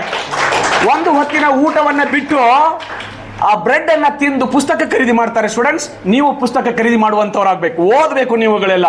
ಹಾಗೆ ಓದಿದ ಹುಡುಗ ಭಾರತದ ಸಂವಿಧಾನ ರಚನೆ ಆದ ಮೇಲೆ ಯಾವ ವಿಶ್ವವಿದ್ಯಾಲಯ ಅವರಿಗೆ ಒಂದು ಸಾರಿ ಡಾಕ್ಟರೇಟ್ ಕೊಟ್ಟಿತ್ತೋ ಅದೇ ವಿಶ್ವವಿದ್ಯಾಲಯ ಮತ್ತೊಂದು ಸಾರಿ ಕರೆದು ಅವರಿಗೆ ಗೌರವ ಡಾಕ್ಟರೇಟ್ ಅನ್ನ ಕೊಟ್ಟು ಅವರ ಪುತ್ಥಳಿಯನ್ನ ಅದೇ ವಿಶ್ವವಿದ್ಯಾಲಯದಲ್ಲಿ ನಿಲ್ಲಿಸಿ ಭಾರತದ ಸಂವಿಧಾನದ ಶಿಲ್ಪಿ ಅಂತ ಹೇಳಿ ಅದ್ರ ಕೆಳಗೆ ಬರೀತದೆ ಅನ್ನೋದಾದ್ರೆ ನಿಮ್ಗೆ ಯಾಕೆ ಸಾಧ್ಯವಿಲ್ಲ? ಎಂಥ ಒಳ್ಳೆಯ ಕುಟುಂಬದಲ್ಲಿ ಹುಟ್ಟಿದಿರಿ ನೀವುಗಳೆಲ್ಲ. ಯಾವ ಬಡತನದ ಬೇಗ ನಿಮ್ಮನ್ನು ಕಾಡ್ತಾ ಇಲ್ಲ. ಹಾಗಿದ್ರೆ ಒಂದು ಸಾರಿ ಸಾಧಿಸುವ ಮನವನ್ನು ತೆಗೆದುಕೊಂಡು ಸಿದ್ಧರಾಗಿ ನೀವು ಹೋಗಿ ಯುದ್ಧಕ್ಕೆ ಸಿದ್ಧರಾಗಿ ಹೇಗೆ ಬದುಕು ಬದಲಾಗ್ತದೆ ಸ್ಟೂಡೆಂಟ್ಸ್ ಅಂತ ಕಥೆಗಳು ಸಾವಿರಾರು ಇದಾವೆ. ಅವನು ಮತ್ತೊಂದು ಸಾರಿ ನಿಮ್ಮ ಜೊತೆಗೆ ನಾನು ಹಂಚ್ಕೊಳ್ತೇನೆ ಅನ್ನುವಂಥ ಮಾತನ್ನು ಹೇಳಿ ಸಮಯ ಮೀಗ್ತಾ ಇದೆ. ಅದಕ್ಕೆ ಜನಪದ ತಾಯಂದ್ರು ಹೇಳ್ತಾರೆ, ಏನು ಹಾಡ್ತಾರೆ? ಆದಾವ ನಮ್ಮ ಜೋಳ ಉಳಿದಾವ ನಮ್ಮ ಹಾಡ, ಆದಾವ ನಮ್ಮ ಜೋಳ ಉಳಿದಾವ ನಮ್ಮ ಹಾಡ, ಈಗ ಸಾಕವ್ವ ನಿನ ಕಲ್ಲ, ಈಗ ಸಾಕವ್ವ ನಿನ ಕಲ್ಲ ಬೆರಳಿಗೆ ಹಾಕಿ ದುಂಗೂರ ಸವೆದಾವು ಅಂತ ತಾಯಿ ಹಾಡ್ತಾಳೆ. ಆಕಿ ಜೋಳ ಬೀಸಾಕ್ ಬಂದಳು, ಹಾಡಕ್ಕೆ ಶುರು ಮಾಡಿದಳು. ತಂದಿದ್ದು ಜೋಳ ಖಾಲಿಯಾಗಿದ್ದು ಕರೆ ಆಕಿನ ಎದೆಯೊಳಗಿನ ಹಾಡು ಖಾಲಿಯಾಗಿರ್ಲಿಲ್ಲ ಅಂತ. ಹಂಗ ನನ್ನನ್ನು ವಿಶ್ವನಾಥ್ ಸರ್ ಕರೆಸಿದ್ದಾರೆ. ನಮ್ಮ ಇಕಳಿಕೆ ಸರ್ ಅವರು ಮುಖ್ಯೋಪಾಧ್ಯಾಯರು, ನಮ್ಮ ಗಣಿತ ಬಾಂಧವರು, ಅದೊಂದು ಹೆಮ್ಮೆ. ಅವರು ನಮ್ಮನ್ನ ಇಲ್ಲಿ ಕರೆಸಿದ್ದಾರೆ. ಹೀಗೆ ಕರೆಸಿರುವಾಗ ಅವ್ರಿಗೆ ಅವರು ಸಮಯ ಬಹಳ ಪ್ರೀತಿಯಿಂದ ಮಾತಾಡಿದೆ. ಸಮಯ ಮೀರ್ತಾ ಇದೆ, ಆದರೆ ನನ್ನ ಮಾತುಗಳು ಹಾಗೆ ಉಳಿತಾವೆ ಅಂತ ಹೇಳಿ ನಾನು ಬಹಳ ಪ್ರೀತಿಯಿಂದ ನಿಮ್ಮ ಜೊತೆಗೆ ಮಾತಾಡಿಕೊಂಡು, ಸ್ಟೂಡೆಂಟ್ಸ್ ನೀವೆಲ್ಲ ಇನ್ಮೇಲೆ ಈ ಶಾಲೆಗೆ ಕರೆಸಿದ್ರಿ ಸರ್, ಕರೆಸಿ ಪ್ರೀತಿಯನ್ನು ಕೊಟ್ರಿ, ಇಷ್ಟು ಪ್ರೀತಿಯಿಂದ ಇಷ್ಟು ಆನಂದದಿಂದ ಕೇಳಿದ್ರಿ. ನನಗೆ ಮಾತಾಡೋದಕ್ಕೆ ಇನ್ನಷ್ಟು ಆನಂದ ಅನ್ನಿಸ್ತು. ಕರೆಂಟ್ ಹೋಗಿದ್ದು ಕೂಡ ನನಗೆ ಭಾಳ ಖುಷಿನೇ ಕೊಡ್ತು. ಇನ್ನಷ್ಟು ಎದೆ ತುಂಬಿ ಮಾತಾಡೋದಕ್ಕೆ ಅವಕಾಶ ಸಿಕ್ತು ಅನ್ನುವಂಥ ಮಾತನ್ನು ಈ ಸಂದರ್ಭದಲ್ಲಿ ಹೇಳಿ, ನೀವು ಕೊಟ್ಟಿರುವ ಪ್ರೀತಿಗೆ, ನಿಮ್ಮ ಚಪ್ಪಾಳೆಗೆ, ನಿಮ್ಮ ಅಭಿಮಾನಕ್ಕೆ ನಾನೇನು ಕೊಟ್ಟೇನು? ನಿಮ್ಮೆಲ್ಲರ ಪ್ರೀತಿಯ ಋಣದ ಸಾಲಗಾರ ನಾನು ಅಂತ ಕವಿ ಹೇಳ್ತಾರಲ್ಲ, ನಿಮ್ಮೆಲ್ಲರ ಪ್ರೀತಿಯ ಋಣ ನನ್ನ ಮೇಲಿದೆ ಅಂತ ಹೇಳಿ, ನಿಮ್ಮ ಮನೆಯಲ್ಲಿ ಮಿಕ್ಸಿ ಕಟ್ಟಿರ್ತದ, ಪಕ್ಕದ ಮನೆಗೆ ಹೋಗಿ ಮಿಕ್ಸಿ ಹಾಕೋತೀರಾ, ಒಳಗೆ ಕೊಟ್ಟು ಬರುವಾಗ ಏನು ಹೇಳ್ತೀರಾ? ಥ್ಯಾಂಕ್ಸ್ ಹೇಳ್ತೀರಲ್ವಾ? ಯಾಕೆ ಹೇಳ್ತೀರಿ? ನಾವು ಆಗಲೇ ತುಂಬ ಚೆನ್ನಾಗಿ ಓದಿದವರು, ದೊಡ್ಡ ದೊಡ್ಡ ಸ್ಕೂಲಲ್ಲಿ ಓದಿದವರು, we have studied in various well reputed institutions, that's why ಒಂದು ಥ್ಯಾಂಕ್ಸ್ ಹೇಳಿ ಲೆಕ್ಕ ಚುಕ್ತಾ ಮಾಡ್ತೀವಿ ಸರ್ ನಾವೆಲ್ಲ. ಆದರೆ ನಮ್ಮ ತಾಯಂದ್ರು ಯಾವ ಶಾಲೆ ಒಳಗೆ ಓದಿರಲಿಲ್ಲ, ನಮ್ಮವ್ವ ಓದಿಲ್ಲ. ನಮ್ಮವ್ವ ಇರಲಿಲ್ಲ ಅಂದರೆ ನಾನು ಅಶೋಕ್ ಹಂಚಲಿ ಬಂದು ಇಲ್ಲಿ ಮಾತಾಡ್ತಾ ಇರಲಿಲ್ಲ. ಏನೂ ಕಲೀಲಾರ್ದಂಥ ನಮ್ಮವ್ವ ನನ್ನನ್ನು ಇಂಥ ವಾಗ್ಮಿಯನ್ನಾಗಿ ಮಾಡಿದಳು. ಕಲಿತು ಟೀಚರ್ ಆಗಿದ್ದಂಥ ನನ್ನ ಅಪ್ಪ ನನಗೆ ಏನೂ ಕೊಡಲಿಲ್ಲ, ಅವರು ಭಾಳ ಪ್ರೀತಿ ಕೊಟ್ಟರು ಅಷ್ಟೇ. ಆದರೆ ನಮ್ಮವ್ವ ನನಗೆ ಶಿಸ್ತು ಕೊಟ್ಟಳು. ನಮ್ಮವ್ವ ನನಗೆ ಒಬ್ಬ ಬೇನ್ ಬೀಜ ಆರಿಸ್ಕೊಂಡು 4ನೇ ತಕ್ಕ ಸಾಲಿಗೆ ಹೋಗದೆ ಇರುವಂಥ ಹುಡುಗ ನಾನು. ಇವರು ಗೌಡ್ರ ಹೊಲ್ದಾಗ ಹೋಗಿ ಸಂಜೆ ತಕ್ಕ ಸಾಲಿ ಬಿಡತಕ್ಕ ಬೇವಿನ ಬೀಜ ಆರಿಸಿ ಸಂಜೆ ಮುಂದೆ ಸಾಲಿ ಬಿಡು ಹೊತ್ತಿಗೆ ಕರೆಕ್ಟ್ ಸಾಲಿಗೆ ಹೋಗಿ ಬಂದಿನಿ ಅವ್ವ ಅಂತ ಹೇಳಿ ಮನೆಗೆ ಹೋಗುವಂಥ ಹುಡುಗನ್ನ ಊರು ಜನ ಎಲ್ಲ ಬೈಯಾಕತ್ತಿದ್ರು. ಮಾಸ್ತರ್ ಹೊಟ್ಟೆ ಆಗಿದೆ ಎಂಥ ಮಗ ಹುಟ್ಟ್ಯದ, ಶಿವಬಾಯಿ ಹೊಟ್ಟೆ ಆಗಿದೆ ಎಂಥ ದೊಡ್ಡ ಮಗ ಹುಟ್ಟ್ಯದ ಅಂತೇಳಿ ಎಲ್ಲರೂ ನನ್ನ ಬೈಯವ್ರೆ. ಅಂಥ ಬೈಯುವಂಥ ಹುಡುಗ ನಮ್ಮವ್ವ, ನಮ್ಮ ಅಪ್ಪರಿಗೆ ಏನೂ ಅನಿಸ್ಲಿಲ್ಲ, ಆದರೆ ನಮ್ಮ ಅವ್ಗೆ ಅನಿಸ್ತು. ಎಲ್ಲರೂ ಸರಿಕಿದ್ರೆ ಎದುರೊಳಗೆ ನನ್ನ ಮಗನ್ನ ಎಲ್ಲರೂ ಬೈಯಾಕತ್ಯಾರ, ನಾ ಏನಾರ ಮಾಡಬೇಕು ಅಂತ ನಮ್ಮವ್ವ ಮನಸ್ಸು ಮಾಡದೆ ಹೋಗಿದ್ದಿದ್ರೆ. ನಾನು 4ನೇ ತರಗತಿ ಇದ್ದೆ, ಅವತ್ತು ಶಾಲಿಗೆ ಹೊಕ್ಕಿನ ಮಗ ಅಂತ ನಮ್ಮವ್ವ ಕೇಳಿದಳು. ಹೊಕ್ಕಿನ ಬೇಯವ್ವ ಅಂದೆ. ನಮ್ದು ಶೆಟ್ರ್ ಅಂಗಡಿ, ಆ ಶೆಟ್ರ್ ಅಂಗಡಿ ಒಳಗಿನ ಡಬ್ಬಿಗಳು ಇರ್ತಿದ್ವು, ಜೀರಿಗೆ ಡಬ್ಬಿ, ಸಾಸಿವೆ ಡಬ್ಬಿ, ಕಲ್ಸಕ್ರಿ ಡಬ್ಬಿ ಅಂತ ಇರ್ತಿದ್ವು. ಆ ಡಬ್ಬಿಗಳನ್ನ ಮುಂದಕ್ಕೆ ಸರಿಸಿ ಅದ್ರ ಹಿಂದೆ ಪಾಟಿ ಇಟ್ಟು ಹಿಂಗೆ ಒತ್ತಿ ಹೋಗ್ಬಿಡ್ತಿದ್ದೆ ನಾನು. ನಮ್ಮವ್ವ ಗೊತ್ತಾಗ್ತಿದ್ದಿಲ್ಲ, ಪಾಟಿ ಚೀಲ ಇಲ್ಲ ಅಂದ್ರೆ ಮಗ ಹೋಗ್ಯಾನ ಸಾಲಿಗೆ ಅಂತ ತಿಳ್ಕೊತಿದ್ರು. ಅಂಥ ಹುಡುಗ ನಾನು, ಬೇಣ್ ಬೀಜ ಆರ್ಸವ್ ನಾನು. ಅಂಥ ಹುಡುಗನ್ನ ನಮ್ಮವ್ವ ಮನಸ್ಸು ಮಾಡಿದ್ಳು, ಇವತ್ತು ನನ್ನ ಮಗನಿಗೆ ಒಟ್ಟ ಸಾಲಿ ಕಳಿಸ್ಬೇಕಂತ ಹೇಳಿ. ಆವತ್ತು ಹೋಗಿ ನಾನು ಸಾಲಿಗೆ ಹೋಗ್ತೀನಿ ಅವ್ವ ಅಂತ ನಾ ಹೇಳಿ ಮುಂದಕ್ಕೆ ಹೋಗೋದಕ್ಕೆ ನಮ್ಮವ್ವ ನನ್ನ ಬೆನ್ನ ಹತ್ತಿ ಬಂದಿದ್ದಳು. ಕೈಯಾಗ ಒಂದು ಅಂಕಲ್ಪಿ ಒಂದು ಪಾಟ್ ಇತ್ತು ರೀ, ಅದನ್ನು ತಗೊಂಡಿದ್ದಳು. ನಮ್ಮ ಊರ ಹನುಮಪ್ಪನ ಗುಡಿ ಮುಂದೆ ಜಗಳ ನಡೆದಿತ್ತು. ಅವ್ರು ಯಾರೋ ಜಗಳಾಡಕತ್ತಿದ್ರು, ನಾ ಎರಡೋ ಕೈ ಹಿಂದೆ ಕಟ್ಕೊಂಡು ಜಗಳ ನೋಡಕತ್ತಿದ್ದೆ. ಹಿಂದೆ ಬಂದು ನಮ್ಮವ್ವ ಒಂದು ಬಿಟ್ಟಳಲ್ರಿ, ನೋಡ್ತೀನಿ ನಮ್ಮವ್ವ ತಗೋ ಅಂಕಲ್ಪಿ ಪಾಟಿ ತಲೆ ಮೇಲೆ ಇಟ್ಕೊ ಅಂದಳು. ಹಂಗೆ ತಲೆ ಮೇಲೆ ಇಟ್ಕೊಂಡು ಹಿಂಗೆ ತಿರುಗಿ ನೋಡೋದಕ್ಕೆ ಹೊಡಿತಿದ್ದಳು, ಹಿಂಗೆ ತಿರುಗಿ ನೋಡಿದ್ಕೂಳೆ ಹೊಡಿತಿದ್ದಳು. ಸಾಲಿ ತಕ್ಕ ಹೊಡ್ಕೊಂಡು ಹೋದಳು ನಮ್ಮವ್ವ. ಅವತ್ತು ಶಾಲೆಗೆ ನನ್ನ ಕಳಿಸಿದಳು. ಮುಂದೆ ಯಾವತ್ತಿಗೆ ನಮ್ಮವ್ವ ಶಾಲಿ ಬಿಡು ಅಂದರೂ ಕೂಡ ನಾನು ಬಿಡ್ಸೋಕ್ಕಾಗಲಿಲ್ಲ. ಹಂಗೆ ನಮ್ಮವ್ವ ಅವತ್ತು ಮನಸ್ಸು ಮಾಡಿ ಜಬರಿ ಏಟುಗಳನ್ನು ಕೊಟ್ಟು ಈ ದೊಡ್ಡ ಮಗನನ್ನು ಸಿದ್ಧಗೊಳಿಸದೆ ಹೋಗಿದ್ದಿದ್ರೆ ಬೇನ್ ಬೀಜ ಆರಿಸ್ಕೊಂಡಿರ್ಬೋದಂತ ಒಬ್ಬ ಹುಡುಗ ಇವತ್ತು ಸಿದ್ಧನಾಗಿ ಬಂದು ಇಲ್ಲಿ ನಿಂತ್ಕೊಂಡಿದ್ದಾನೆ ಅಂದರೆ ಇದು ನನ್ನ ಅವ್ವ, ನನ್ನ ಅಮ್ಮನ ತಾಯಿ ಅಲ್ವಾ? ಹಾಗೆ ನೀವುಗಳೆಲ್ಲ ಆಗ್ರಿ ಅಂತ ಹೇಳಿ ಆಗ ನಾವೆಲ್ಲ ಬಂದೆಲ್ಲ. ಅವ್ರು ಹೆಂಗೆ ಹೇಳಿದ್ರು, ಥ್ಯಾಂಕ್ಸ್ ಹೇಳಿ ಲೆಕ್ಕ ಚುಕ್ತ ಮಾಡ್ತಿರಲ್ಲ. ಆದ್ರೆ ಜಾನಪದ ತಾಯಿ ಅಂದ್ರೆ ಹಂಗೆ ಹೇಳಂಗಿಲ್ಲ ರೀ. ಅವ್ರು ಹೆಂಗೆ ಹೇಳ್ತಾರೆ, ಎಲ್ಲರ ಮನ್ಯಾಗ ಬೀಸುಕಲ್ ಇರಲಿಲ್ಲ, ಸ್ವಾಮಿಗಳ ಮನ್ಯಾಗ ಪಂಚಮುತ್ತರ ಮನ್ಯಾಗ ಇರ್ತಿದ್ವು ಅಂತ ಕಾಣಿಸ್ತದೆ ಬೀಸುಕಲ್ಲ. ಅಲ್ಲಿ ಹೋಗಿ ಜೋಳ ಬೀಸ್ಕೊಂಡು ಬರ್ತಿದ್ರು. ಯಾವ ಕಲ್ಲು ಖಾಲಿ ಐತೇನು ಬೇ, ಕಲ್ಲು ಖಾಲಿ ಐತೇನು ಬೇ ಅಂತ ಕೇಳಾಕಿ, ಬಾರ್ಬೇ ಕಲ್ಲು ಖಾಲಿ ಐತಿ ಬೀಸ್ಕೊಂಡು ಹೋಗಿ ಅಂದ್ಕೂಲೇನ ಹೋಗಿ ಜೋಳ ಬೀಸ್ಕೊಂಡು ಆಕಿ ಮನೆಗೆ ಹೋಗುವಾಗ ನಮಗತ್ತೆ ಒಂದು ಥ್ಯಾಂಕ್ಸ್ ಹೇಳಿ ಲೆಕ್ಕ ಚುಕ್ತ ಮಾಡ್ತಿರ್ಲಿಲ್ಲ. ಆಕಿ ಹೆಂಗೆ ಹೇಳ್ತಿದ್ರು ನೋಡ್ರಿ, ಕಲ್ಲು ಕೊಟ್ಟವುಗೆ ಎಲ್ಲ ಭಾಗ್ಯವೂ ಬರಲಿ, ಕಲ್ಲು ಕೊಟ್ಟವುಗೆ ಎಲ್ಲ ಭಾಗ್ಯವೂ ಬರಲಿ, ಪಲ್ಲಕ್ಕಿ ಮ್ಯಾಲೆ ಮಗ ಬರಲಿ, ಪಲ್ಲಕ್ಕಿ ಮ್ಯಾಲೆ ಮಗ ಬರಲಿ, ಮಲ್ಲಿಗೆ ಮುಡಿವ ಸೊಸೆ ಬರಲಿ, ಮಲ್ಲಿಗೆ ಮುಡಿವ ಸೊಸೆ ಬರಲಿ. ನೋಡಿ, ಕಲ್ಲು ಕೊಟ್ಟವ ನಿನಗೆಲ್ಲ ಭಾಗ್ಯ ಬರಲಿ, ಪಲ್ಲಕ್ಕಿ ಮ್ಯಾಲೆ ನಿನ್ನ ಮಗ ಬರಲಿ. ಅದ್ರ ಪಲ್ಲಕ್ಕಿ ಮೇಲೆ ಬರೋರು ಯಾರು? ರಾಜ್ಕುಮಾರ್. ನಿನ್ನ ಮಗ ರಾಜ್ಕುಮಾರ್ ಆಗಲಿ, ಮಲ್ಲಿಗೆ ಮುಡಿಯುವಂಥ ಚಂದನ ಸೊಸೆ ನಿನ್ನ ಮನೆಗೆ ಬರಲಿ ಅಂತ ಏನೂ ಕಲೀಲಾರದಂಥ ಸಾಲಿಗೆ ಹೋಗ್ಲಾರ್ದಂತ ನಮ್ಮ ತಾಯಿಯಂದು ಹಿಂಗೆ ಹಾಡಿದ್ರೆ ಭಾಳ ಸಾಲಿ ಕಲ್ತವ್ರು ನಾವು ಥ್ಯಾಂಕ್ಸ್ ಹೇಳಿ ಲೆಕ್ಕ ಚುಕ್ತಾ ಮಾಡ್ತೀವಿ. ಯಾರು ಶ್ರೀಮಂತರು? ಕಲ್ತವ್ರು ಶ್ರೀಮಂತರು, ಏನು ಕಲಿಲಾರ್ದವ್ರು ಶ್ರೀಮಂತರು ಅಂತ ನಾವು ನೀವು ಯೋಚನೆ ಮಾಡೋಣ ಅನ್ನುವಂಥ ಮಾತನ್ನು ಹೇಳಿ ಈ ಸಂಸ್ಥೆ ನನಗೆ ಸಮಾಧಾನ ಆಗಿಲ್ಲ. ನಾನು ಬಸವಂತರಾಯ ಗೌಡ್ರೆ, ನಾನು ವಿನಂತಿ ಮಾಡ್ಕೋತೇನೆ, ಇದು ನನಗೆ ಸ್ಪರ್ಶಿಸಬೇಕು. ಸ್ಪರ್ಶಿಸಿದಾಗ ಅದು ಏನಾಗುತ್ತಪ್ಪ ಅಂದ್ರೆ ಹೊರಹೊಮ್ಮುತ್ತೆ. ಇವತ್ತಿನ ದಿವಸ ಜಗತ್ತು ನಮ್ಮನ್ನು ಏನು ಮಾಡ್ತಪ್ಪ ಅಂದ್ರೆ ಕೈ ಮಾಡಿ ನಮ್ಮನ್ನು ಕರೀತಾ ಇರುತ್ತೆ. ಅದು ನಾವು ರೀತಿಯಾಗಿ ಬೆಳಿಬೇಕು ಅಂತಕ್ಕಂಥ ಎಲ್ಲ ಸಹೋದರ ಸಹೋದರಿಯರಿಗೆ ಶುಭ ಸಂಜೆಯ ಶುಭಾಶಯಗಳನ್ನು ತಿಳಿಸುತ್ತೇನೆ. ಈ ವೇದಿಕೆಯಲ್ಲಿ ನನ್ನ ಅನುಭವದ ಅನಿಸಿಕೆಗಳನ್ನು ವ್ಯಕ್ತಪಡಿಸಲು ಇಚ್ಛಿಸುತ್ತೇನೆ. ಯಾವ ಸಮುದ್ರದ ಚಿಪ್ಪಿನೊಳಗೆ ಯಾವ ಮುತ್ತು ಅಡಗಿದೆ ಎಂದು ಯಾರಿಗೂ ತಿಳಿಯದು. ಹಾಗೆ ಯಾವ ವಿದ್ಯಾರ್ಥಿಯಲ್ಲಿ ಯಾವ ಪ್ರತಿಭೆ ಅಡಗಿದೆ ಎಂದು ಅದನ್ನು ಗುರುತಿಸಿ ಹುಡುಕಿ ಪ್ರೋತ್ಸಾಹಿಸಿದ ನನ್ನ ಎಲ್ಲ ಗುರುವೃಂದಕ್ಕೂ ವಂದನೆಗಳನ್ನು ತಿಳಿಸುತ್ತೇನೆ. ಉದಾಹರಣೆಗೆ, ಒಬ್ಬ ಶಿಲ್ಪಿಯು ಒಂದು ಕಲ್ಲನ್ನು ಕೆತ್ತಿ ಅದನ್ನು ಮೂರ್ತಿಯಾಗಿಸಲು ಬಹಳ ಶ್ರಮ ಪಡುತ್ತಾನೆ. ಆ ಶಿಲ್ಪಿಯು ಕಲ್ಲಿಗೆ ನೋವಾಗುತ್ತದೆ ಎಂದು ಅದಕ್ಕೆ ಉಳಿಪೆಟ್ಟು ನೀಡದೆ ಹೋದರೆ ಆ ಕಲ್ಲು ಶಿಲೆಯಾಗದು. ಹಾಗೆ ಶಿಕ್ಷಕರು ಒಬ್ಬ ವಿದ್ಯಾರ್ಥಿಯನ್ನು ಉತ್ತಮ ವಿದ್ಯಾರ್ಥಿಯಾಗಿಸಲು ಬಹಳ ಶ್ರಮ ಪಡುತ್ತಾರೆ. ಆ ಶಿಕ್ಷಕರು ವಿದ್ಯಾರ್ಥಿಗೆ ನೋವಾಗುತ್ತದೆ ಎಂದು ಆತನ ತಪ್ಪಿಗೆ ದಂಡಿಸದೆ ಹೋದರೆ ಆ ವಿದ್ಯಾರ್ಥಿ ಉತ್ತಮ ವಿದ್ಯಾರ್ಥಿಯಾಗಲು ಸಾಧ್ಯವಿಲ್ಲ. ಈ ನಮ್ಮ ಎಲ್ಲ ಶಿಕ್ಷಕರು ಈ ನಮ್ಮ ಕಲ್ಲು ದೇಹಕ್ಕೆ ಶಿಕ್ಷಣ, ಶಿಸ್ತು, ನಯ, ವಿನಯ ಎಂಬ ಉಳಿಪೆಟ್ಟನ್ನು ನೀಡಿ ಒಂದು ಸುಂದರ ಮೂರ್ತಿಯಾಗಿಸಿದ್ದಾರೆ. ಇಂತಹ ಗುರುಗಳಿಗೆ ಮತ್ತೊಮ್ಮೆ ನನ್ನ ಹೃತ್ಪೂರ್ವಕ ವಂದನೆಗಳನ್ನು ತಿಳಿಸುತ್ತೇನೆ. ಹಾಗೂ ನನ್ನ ಎಲ್ಲ ನೆಚ್ಚಿನ ಗುರುಗಳಿಗೆ ನನ್ನ ಅನುಭವದ ಮತ್ತು ನನ್ನ ಕವನವನ್ನು ಹೇಳಲು ಇಚ್ಛಿಸುತ್ತೇನೆ. ಬೆಂಗಳೂರು ಕರ್ನಾಟಕದ ರಾಜಧಾನಿ, ಇವರು ಕನ್ನಡದ ಅಪ್ಪಟ ಅಭಿಮಾನಿ. ಇವರು ನಮ್ಮ ಶಾಲೆಯ ಕಣ್ಮಣಿ, ಕೇಳಲು ಇಂಪು ಇವರ ಧ್ವನಿ. ಪ್ರಕೃತಿಯಲ್ಲಿನ ಗಾಳಿ ತಂಪು, ಇವರು ನಮ್ಮ ಶಾಲೆಯಲ್ಲಿ ಇವರದೇ ಧ್ವನಿ ಇಂಪು. ಇವರ ಸ್ಮೈಲು ತುಂಬಾ ಕ್ಯೂಟು, ಇವರು ಕನ್ನಡಕ್ಕೆ ಗ್ರೇಟು.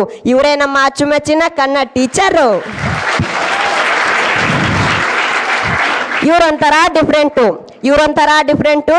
ಇವ್ರು ಬಂದರೆ ನಮ್ಮ ಕ್ಲಾಸ್ ಫುಲ್ ಸೈಲೆಂಟು. ಇವ್ರ ಸಬ್ಜೆಕ್ಟ್ ಕೇಳಿದ್ರೆ ಹೊಡೆದಂಗಾಗುತ್ತೆ ಕರೆಂಟು. ಇವ್ರ ಮಾತು ಕೇಳ್ದಿದ್ರೆ ಕೊಡ್ತಾರೆ ಪನಿಷ್ಮೆಂಟು. ಇವರ ಮನಸ್ಸು ಮಗು ಥರ, ಇವರ ನಗು ಅರಳೋ ಹೂವಿನ ಥರ. ಶಿಸ್ತಿನ ಸಿಪಾಯಿ ಅಂತ ಇರುವವರು ಕೊನೆ ತನಕ ತಿಳಿಸಿಕೊಟ್ಟು ನಮಗೆ ಗಣಿತ ಬೇಕು ಜೀವನ ಇರೋ ತನಕ. ಅವರೇ ನಮ್ಮ ಗಣಿಸರು. ಮೈಕ್ ಸಿಕ್ಕರೆ ಮಾತಾಡೋದು ಬಿಡಂಗಿಲ್ಲ. ಇವ್ರ ಕ್ಲಾಸಲ್ಲಿ ಯಾರು ಒಳಗಾಡಂಗಿಲ್ಲ. ಇವರೇ ಇಂಗ್ಲೀಷ್ಗೆ ಟಾಪರು, ಗ್ರಾಮರ್ಗೆ ಸೂಪರು. ಅವರೇ ನಮ್ಮ ಮಾಸ್ಟರು. ಇಂಗ್ಲೀಷ್ ಸರ್ ಅಂದರೆ ಸೂಪರು. ಮಂದಹಾಸದಲ್ಲಿ ಮಮತೆ ತೋರುವವರು, ಅಕ್ಕರೆಯಲ್ಲಿ ಆಕಾಶ ಬಣ್ಣಿಸುವವರು. ಸಕ್ಕರೆಗಿಂತ ಸ್ವೀಟು ವಿಜ್ಞಾನದ ಹಾರ್ಟ್ ಬೀಟು. ವಿಜ್ಞಾನ ಎಂಬುದು ಜ್ಞಾನಗಳ ಸಮೂಹ. ಯಾವಾಗಲೂ ನೀವು ಹೊಸದನ್ನು ಕಲಿಯುವ ಆಸಕ್ತಿ ಬೆಳೆಸಿಕೊಂಡರೆ ಮುಂದೆ ವಿಜ್ಞಾನಿಗಳಾಗುತ್ತೀರಿ ಎಂದು ಕನಸಿನ ರೆಕ್ಕೆ ಕಟ್ಟಿದ ವಿಜ್ಞಾನ ಗುರುಗಳೇ, ಏನೆಂದು ಹೊಗಳಲಿ ನಿಮ್ಮನ್ನು ನಾನು, ಏನೆಂದು ಹೊಗಳಲಿ. ನಮ್ಮ ಶಾಲೆಯ ಸರದಾರ ನೀವು, ಶಾಲೆಯಲ್ಲಿ ಪಾದರಸದಂತೆ ಇರುವವರು ನೀವು. ಗೋಕಾಕಿನ ಕರದಂಟಿನಂತೆ ಸ್ವೀಟು, ಯಾವತ್ತೂ ಆಗಿಲ್ಲ ನಿಮ್ಮ ಮಾತು ಘಾಟು. ಹಿಂದಿಗೆ ಇವರೇ ಗ್ರೇಟು, ಇವರ ಮಾತು ಬಲು ಸ್ವೀಟು. ನಮಗೆಲ್ಲ ಇವರೇ ಹುಮ್ಮಸ್ಸು, ಹಿಂದಿಗೆ ಇವರೇ ಫೇಮಸ್ಸು. ಇವರ ಫ್ರೀಡು ಯಾವತ್ತಿಗೂ ಲಾಸ್ಟು, ಇವರ ಕಾಮಿಡಿಗೆ ಬೆಸ್ಟು. ಅವರೇ ನಮ್ಮ ನಗುಮುಖದ ಒಡೆಯ ಹಿಂದಿ ಸರು. ಇವರಿಗೆ ಬಂದ್ರೆ ಸಿಟ್ಟು, ಬಿಡ್ತಿದ್ವು ನಮ್ಗೆಲ್ಲ ಪೆಟ್ಟು. ಇವರು ಮಾತಿನಲ್ಲಿ ಮೋಜುಗಾರ, ಸಮಾಜದ ಜಾದುಗಾರ. ಇವರು ಜ್ಞಾನದಲ್ಲಿ ಸಾಹುಕಾರ, ಬುದ್ಧಿಯಲ್ಲಿ ಚಾಣಕ್ಯನಂತೆ ಚತುರ. ನಿಮ್ಮನ್ನು ಕುರಿತು ಹೇಳಲು ಸಾಲದು ಈ ದಿನ ಪೂರಾ ಅವರೇ ನಮ್ಮ ಸಮಾಜ ಗುರುಗಳು. ಬಿದ್ದಾಗ ಕುಗ್ಗದಿರು, ಗೆದ್ದಾಗ ಹಿಗ್ಗದಿರು. ಜೀವನದಲ್ಲಿ ತಪ್ಪು ಹೆಜ್ಜೆ ಇಡದಿರು, ಚಿತ್ರದಲ್ಲಿ ತಪ್ಪು ಚುಕ್ಕೆ ಇಡದಿರು. ಆ ತಪ್ಪು ಚುಕ್ಕೆ ಆ ನಿನ್ನ ಚಿತ್ರವನ್ನು ಹಾಳು ಮಾಡಿದರೆ ಆ ನಿನ್ನ ತಪ್ಪು ಹೆಜ್ಜೆ ನಿನ್ನ ಜೀವನವನ್ನೇ ನಾಶ ಮಾಡಿಬಿಡುತ್ತದೆ ಎಂದು ಹಿತನುಡಿ ತಿಳಿಸಿದವರೇ ಅವರೇ ನಮ್ಮ ಚಿತ್ರಕಲೆ ಗುರುಗಳು. ಈ ಲೋಕಕ್ಕೆಲ್ಲ ಅಧಿಪತಿಯ ಈಶಾ, ಇವರು ಕಲಿಯುಗದ ಡುಮ್ಮು ಗಣೇಶ. ಇವರು ಶಿಕ್ಷಣಕ್ಕೆ ಸಹಕಾರಿ, ಇವರು ಯಾವಾಗಲೂ ಪರೋಪಕಾರಿ. ಇವರು ತರ್ತಾ ಇದ್ರೆ ನೋಟಿಸು ಬರ್ತಿತ್ತು ನಮ್ಗೆಲ್ಲ ಒಂಥರ ಹುಮ್ಮಸ್ಸು. ಅವರೇ ನಮ್ಮ ರವಿಗೌಡ್ರು. ಕೊನೆಯದಾಗಿ ನನ್ನ ಎಲ್ಲ ಸಹೋದರ ಸಹೋದರಿಯರಿಗೆ ಮತ್ತು ನನ್ನ ಸ್ನೇಹಿತರಿಗೆ ಒಂದು ಕವನವನ್ನು ಹೇಳಬಯಸುತ್ತೇನೆ. ಬಾನಿನಲ್ಲಿ ನಕ್ಷತ್ರಗಳು ಹೊಳೆಯುತ್ತಿರುವಂತೆ ಆ ನಿಮ್ಮ ನಗು, ಸಾಗರದಲ್ಲಿನ ಮುತ್ತಿನಂತೆ ಆ ನಿಮ್ಮ ಮಾತು. ಏನೆಂದು ಹೇಳಲಿ ನಾ ನಿಮ್ಮ ಕುರಿತು, ನಮ್ಮ ಶಾಲೆಯ ಮುತ್ತು ರತ್ನಗಳೇ, ನೀವೊಂದು ಅದ್ಭುತ. ಧನ್ಯವಾದಗಳು.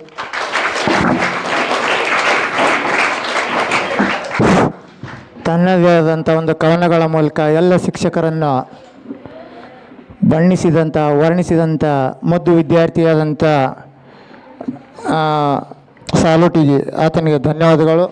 ಈಗ ಇನ್ನೊಂದು ವಿದ್ಯಾರ್ಥಿನಿ ಕಾಯ್ತಾ ಇದ್ದಾರೆ ಗೌಡ, ಐಶ್ವರ್ಯ ಲಿಗಾಡೆ ಕಿರು ಪರಮೇಶ್ವರ ಗುರು ಸಾಕ್ಷ ಪರಬ್ರಹ್ಮ ತಸ್ಮೈ ಶ್ರೀ ಗುರುವೇ ನಮಃ. ಮೊದಲಿಗೆ ನನ್ನ ಆರಾಧ್ಯ ದೇವರಾದ ನನ್ನ ತಂದೆ ತಾಯಿಯನ್ನು ಹೃದಯ ಮಂದಿರದಲ್ಲಿ ಸ್ಮರಿಸುತ್ತಾ ಹಾಗೂ ಊರಿನ ಆರಾಧ್ಯ ದೇವರಾದ ಶ್ರೀ ಚನ್ನಬಸವೇಶ್ವರ ಪಾದಗಳಿಗೆ ಸ್ಮರಿಸುತ್ತಾ ಅದೇ ರೀತಿ ನನ್ನೆಲ್ಲ ಗುರುವೃಂದಕ್ಕೂ ಪಾದಾರವಿಂದಗಳಿಗೆ ಹಣೆ ಮಡಿದು ಈ ಸುಂದರ ಸರಳ ಕಾರ್ಯಕ್ರಮಕ್ಕೆ ಆಗಮಿಸಿದಂಥ ಎಲ್ಲ ಗುರು ಹಿರಿಯರು ಗಣ್ಯ ವ್ಯಕ್ತಿಗಳು ಈ ಕಾರ್ಯಕ್ರಮಕ್ಕೆ ಸ್ವಾಗತ. ಈ ವೇದಿಕೆ ಮೇಲೆ ಒಂದೆರಡು ಅನಿಸಿಕೆಗಳನ್ನು ಹಂಚಿಕೊಳ್ಳಲು ಅವಕಾಶ ನೀಡಿದ್ದಕ್ಕೆ ಧನ್ಯವಾದಗಳು. ಮುಂದೆ ಗುರಿ ಹಿಂದೆ ಗುರುವಿದ್ದರೆ ಜಯ ನಮ್ಮದೇ. ಈ ವಿಜಯಕ್ಕೆ ಕಾರಣ ಏನೆಂದರೆ ನಮ್ಮ ಗುರುಗಳು. ಒಂದು ಅಕ್ಷರ ಕಲಿಸಿದಾತ ಗುರು. ಗುರುವಿಗೆ ಸಮವಿಲ್ಲ ಯಾರು, ಅಕ್ಷರದ ಅನ್ನವಿತ್ತರು ಕಲ್ಕಿಯ ದಾಹ ನೀಗಿಸಿದವರು, ತಮ್ಮ ತಪ್ಪಿದಾಗ ತಿದ್ದಿ ಬುದ್ಧಿ ಹೇಳಿದವರು, ಸೋತಾಗ ಬೆನ್ನು ತಟ್ಟಿ ಪ್ರೋತ್ಸಾಹಿಸಿದವರು, ಅದು ನಮ್ಮ ಗುರುಗಳು. ಒಬ್ಬ ಮೇಷ್ಟ್ರು 45 ನಿಮಿಷದ ಪಾಠದ ಹಿಂದೆ ಕೂಡ ಅವರ ಜೀವನದ ಎಷ್ಟೋ ವರ್ಷಗಳ ಕಠಿಣ ಸಾಧನೆ ಇರುತ್ತದೆ ಎಂದು ಎಲ್ಲ ಗುರುಗಳಿಗೆ ಹೇಳಲು ಬಯಸುತ್ತೇನೆ. ನಾವು ಯಾವುದೇ ಗುರಿ ಇಟ್ಟುಕೊಂಡ್ರು ಆ ಗುರಿಗೆ ತಲುಪಬೇಕಾದ್ರೆ ದಿಕ್ಕು ತೋರಿಸೋವರೇ ಗುರು. ಇವತ್ತು 4 ಜನರ ಮಧ್ಯೆ ತಲೆ ಎತ್ತಿ ಬದುಕಾಗ್ತೀವಿ ಅಂದ್ರೆ ಅದು ಒಂದು ನಮ್ಮ ಗುರುಗಳು ಕಲಿಸಿದ 4 ಅಕ್ಷರ ಕಾರಣ.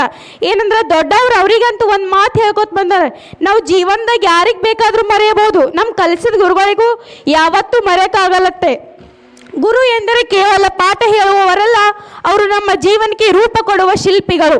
ನಮ್ಮ ಯಶಸ್ಸು ಕಂಡು ಹೆಮ್ಮೆ ಪಡುವರು, ನಮ್ಮ ನೋವನ್ನು ತಮ್ಮದಾಗಿ ಭಾವಿಸುವರು, ಕತ್ತಲಲ್ಲಿ ದಾರಿ ದೀಪ ಆಗಿ ನಿಲ್ಲುವವರು, ನಿರಾಶೆಯಲ್ಲಿ ಆಶೆ ಬೆಳಕು ತುಂಬುವರು, ತಮ್ಮ ಕನಸುಗಳನ್ನು ಬಿಟ್ಟು ನಮ್ಮ ಕನಸು ಕಟ್ಟುವವರು, ತಮ್ಮ ತ್ಯಾಗದಿಂದಲೇ ನಮ್ಮ ಭವಿಷ್ಯಕ್ಕೆ ಬೆಳಗಿಸುವರು. ಶಿಕ್ಷಕರು ಮನಕಲುದ ದೇವರು ಅಂತ ಭಗವದ್ಗೀತೆನೇ ಹೇಳುತ್ತೆ. ಶ್ರೀ ಅಂದರೆ ಶಿಸ್ತು, ಕ್ಷ ಅಂದರೆ ಕ್ಷಮೆ, ಕ ಅಂದರೆ ಕರುಣೆ ಅಂತ. ಈ ಸಮಾಜದಲ್ಲಿ ಯಾರೇ ಒಂದು ಒಳ್ಳೆ ಸ್ಥಾನದಲ್ಲಿ ಗುರುತಿಸಿಕೊಂಡಿದ್ದಾರೆ ಅದು ಒಬ್ಬ ಶಿಕ್ಷಕ. ಪ್ರಯತ್ನ ನಿಯಂತ್ರವಾಗಿ ಇದ್ದೇ ಇರುತ್ತದೆ. ಒಂದು ಪೆನ್ನು, ಒಂದು ಪುಸ್ತಕ, ಒಂದು ಮಗು, ಅದರ ಜೊತೆ ಒಬ್ಬ ಶಿಕ್ಷಕ ಇಡೀ ಪ್ರಪಂಚವನ್ನೇ ಬದಲಾಯಿಸಬಹುದು. ಶಿಕ್ಷಕರು ನಮಗೆ ಬೈತಾರೆ, ಹೊಡಿತಾರೆ ಅಂತ ಯೋಚನೆ ಮಾಡೋದಕ್ಕಿಂತ ಅವರು ಯಾಕೆ ಹೀಗೆಲ್ಲ ಮಾಡ್ತಾರೆ ಅಂತ ಒಂದು ಸಲ ಯೋಚಿಸಿ ನೋಡಿ, ಆಗ ಗೊತ್ತಾಗುತ್ತೆ ಅದರ ಹಿಂದಿನ ಸಾರಾಂಶ ಏನು ಅಂತ. ಶಿಕ್ಷಕರು ಕೊಡೋದು ಅದು ಶಿಕ್ಷೆ ಅಲ್ಲ, ಅದು ಕಲಿಸುವ ಇನ್ನೊಂದು ವಿಧಾನ. ಮೊಳಕಲ್ ಮೇಲೆ ನಿಂತ್ಕೋ ಅಂದರೆ ವಿದ್ಯೆಯನ್ನು ರೂಢಿಸಿಕೋ ಅಂತ, ಬಾಯಿ ಮೇಲೆ ಕೈ ಇಡು ಅಂತ ಅಂದರೆ ಸ್ವಪ್ರಶಸ್ತಿ ಯಾವತ್ತೂ ಮಾಡಬೇಡ ಅಂತ, ಬೆಂಚ್ ಮೇಲೆ ನಿಂತ್ಕೋ ಅಂದರೆ ಎಲ್ಲರಿಗಿಂತ ಜಾಸ್ತಿ ಓದಿ ಮುಂದೆ ಬಾ ಅಂತ, ಕೈ ಎತ್ತು ಎಂದು ಹೇಳಿದರೆ ನಿಮ್ಮ ಗುರಿ ನಿಶ್ಚಲೆಯಾಗಿರಲಿ ಅಂತ, ಬೋರ್ಡ್ ಕಡೆ ಮುಖ ಮಾಡಿದರೆ ನಿನ್ನ ಈ ಆತ್ಮಾವಲೋಕನ ಮಾಡ್ಕೋ ಅಂತ, ತರಗತಿಯಿಂದ ಆಚೆ ಹಾಕಿದರೆ ಪರಿಸರವನ್ನು ಅರ್ಥ ಮಾಡಿಕೋ ಅಂತ, ಬೋರ್ಡ್ ಉಜ್ಜು ಅಂದರೆ ನಿನ್ನಲ್ಲಿರುವ ತಪ್ಪುಗಳನ್ನು ತಿದ್ದಿಕೋ ಅಂತ. ಶಿಕ್ಷಕರು ತಮ್ಮ ನೋವನ್ನು ಯಾವತ್ತು ಮಕ್ಕಳ ಹತ್ರ ಹೇಳ್ಕೊಲ್ಲ. ಯಾಕೆ ಹೇಳ್ಕೊಲ್ಲ ಅಂದರೆ ಮಕ್ಕಳ ಮೇಲೆ ಪರಿಣಾಮ ಬೀರುತ್ತದೆ. ಶಿಕ್ಷಣ ವಿದ್ಯೆಗಿಂತ ಒಳ್ಳೆ ಮಿತ್ರ ಯಾರೂ ಇಲ್ಲ. ಕೆಟ್ಟ ಪರಿಸ್ಥಿತಿ ಬಂದಾಗ ಗೆಳೆಯರಾಗಲಿ ಸಂಬಂಧಿಕರಾಗಲಿ ಕೈ ಬಿಟ್ಟರೂ ಕಲಿತ ವಿದ್ಯೆ ಯಾವತ್ತೂ ಕೈ ಬಿಡೋದಿಲ್ಲ. ಹಾಗೆ ಶಿಕ್ಷಣ ಕಲಿಸಿದ ಗುರುಗಳನ್ನು ನಮ್ಮ ತಂದೆ ತಾಯಿಯ ರೂಪದಲ್ಲಿ ಕಾಣಬೇಕು. ಹಾಗೆ ಅವರು ಕಲಿಸಿದ ಶಿಕ್ಷಣವನ್ನು ನಮ್ಮ ಜೀವನದ ಕೆಲವೊಂದು ನಮ್ಮ ಸಾಧನೆಯ ಪ್ರತಿರೂಪವಾಗಿರುತ್ತದೆ. ಶಿಕ್ಷಣವೆಂಬುದು ಜ್ಞಾನದ ದೀಪ, ಅದು ಜೀವನದ ದಾರಿ ಬೆಳಗಿಸುತ್ತದೆ. ಆ ಜ್ಞಾನವು ಆ ದೇವರ ಶಿಕ್ಷೆ ಆಗಿದೆ. ಆದರೆ ಜ್ಞಾನದ ರೆಕ್ಕೆಗಳನ್ನು ಕಟ್ಟಿಕೊಂಡು ನಮ್ಮ ಸಾಧನೆಯೊಂದಿಗೆ ಸ್ವರ್ಗಕ್ಕೆ ಹಾರಬಹುದು. ಬದುಕಿನ ಪಾಠಗಳು ಕಲಿತಷ್ಟು ನಿಮ್ಮ ಜೀವನ ಗೆಲ್ಲುವುದು. ಗೆದ್ದರೊಂದು ಪಾಠ, ಸೋತರೊಂದು ಪಾಠ, ನೋವಿಗೊಂದು ಪಾಠ, ನಲಿವಿಗೊಂದು ಪಾಠ, ಸವಿಯಲೊಂದು ಪಾಠ, ಸಾವಿಲೊಂದು ಪಾಠ. ನೆನಪಿರಲಿ, ತಲೆ ತಗ್ಗಿಸಿ ನಿನ್ನ ಕೆಲಸ ನೀನು ಮಾಡಿದರೆ ಅದರ ಫಲ ನಿನ್ನದು. ತಲೆ ಎತ್ತುವಂತೆ ಶಿಕ್ಷಣ ಮಾಡುತ್ತದೆ.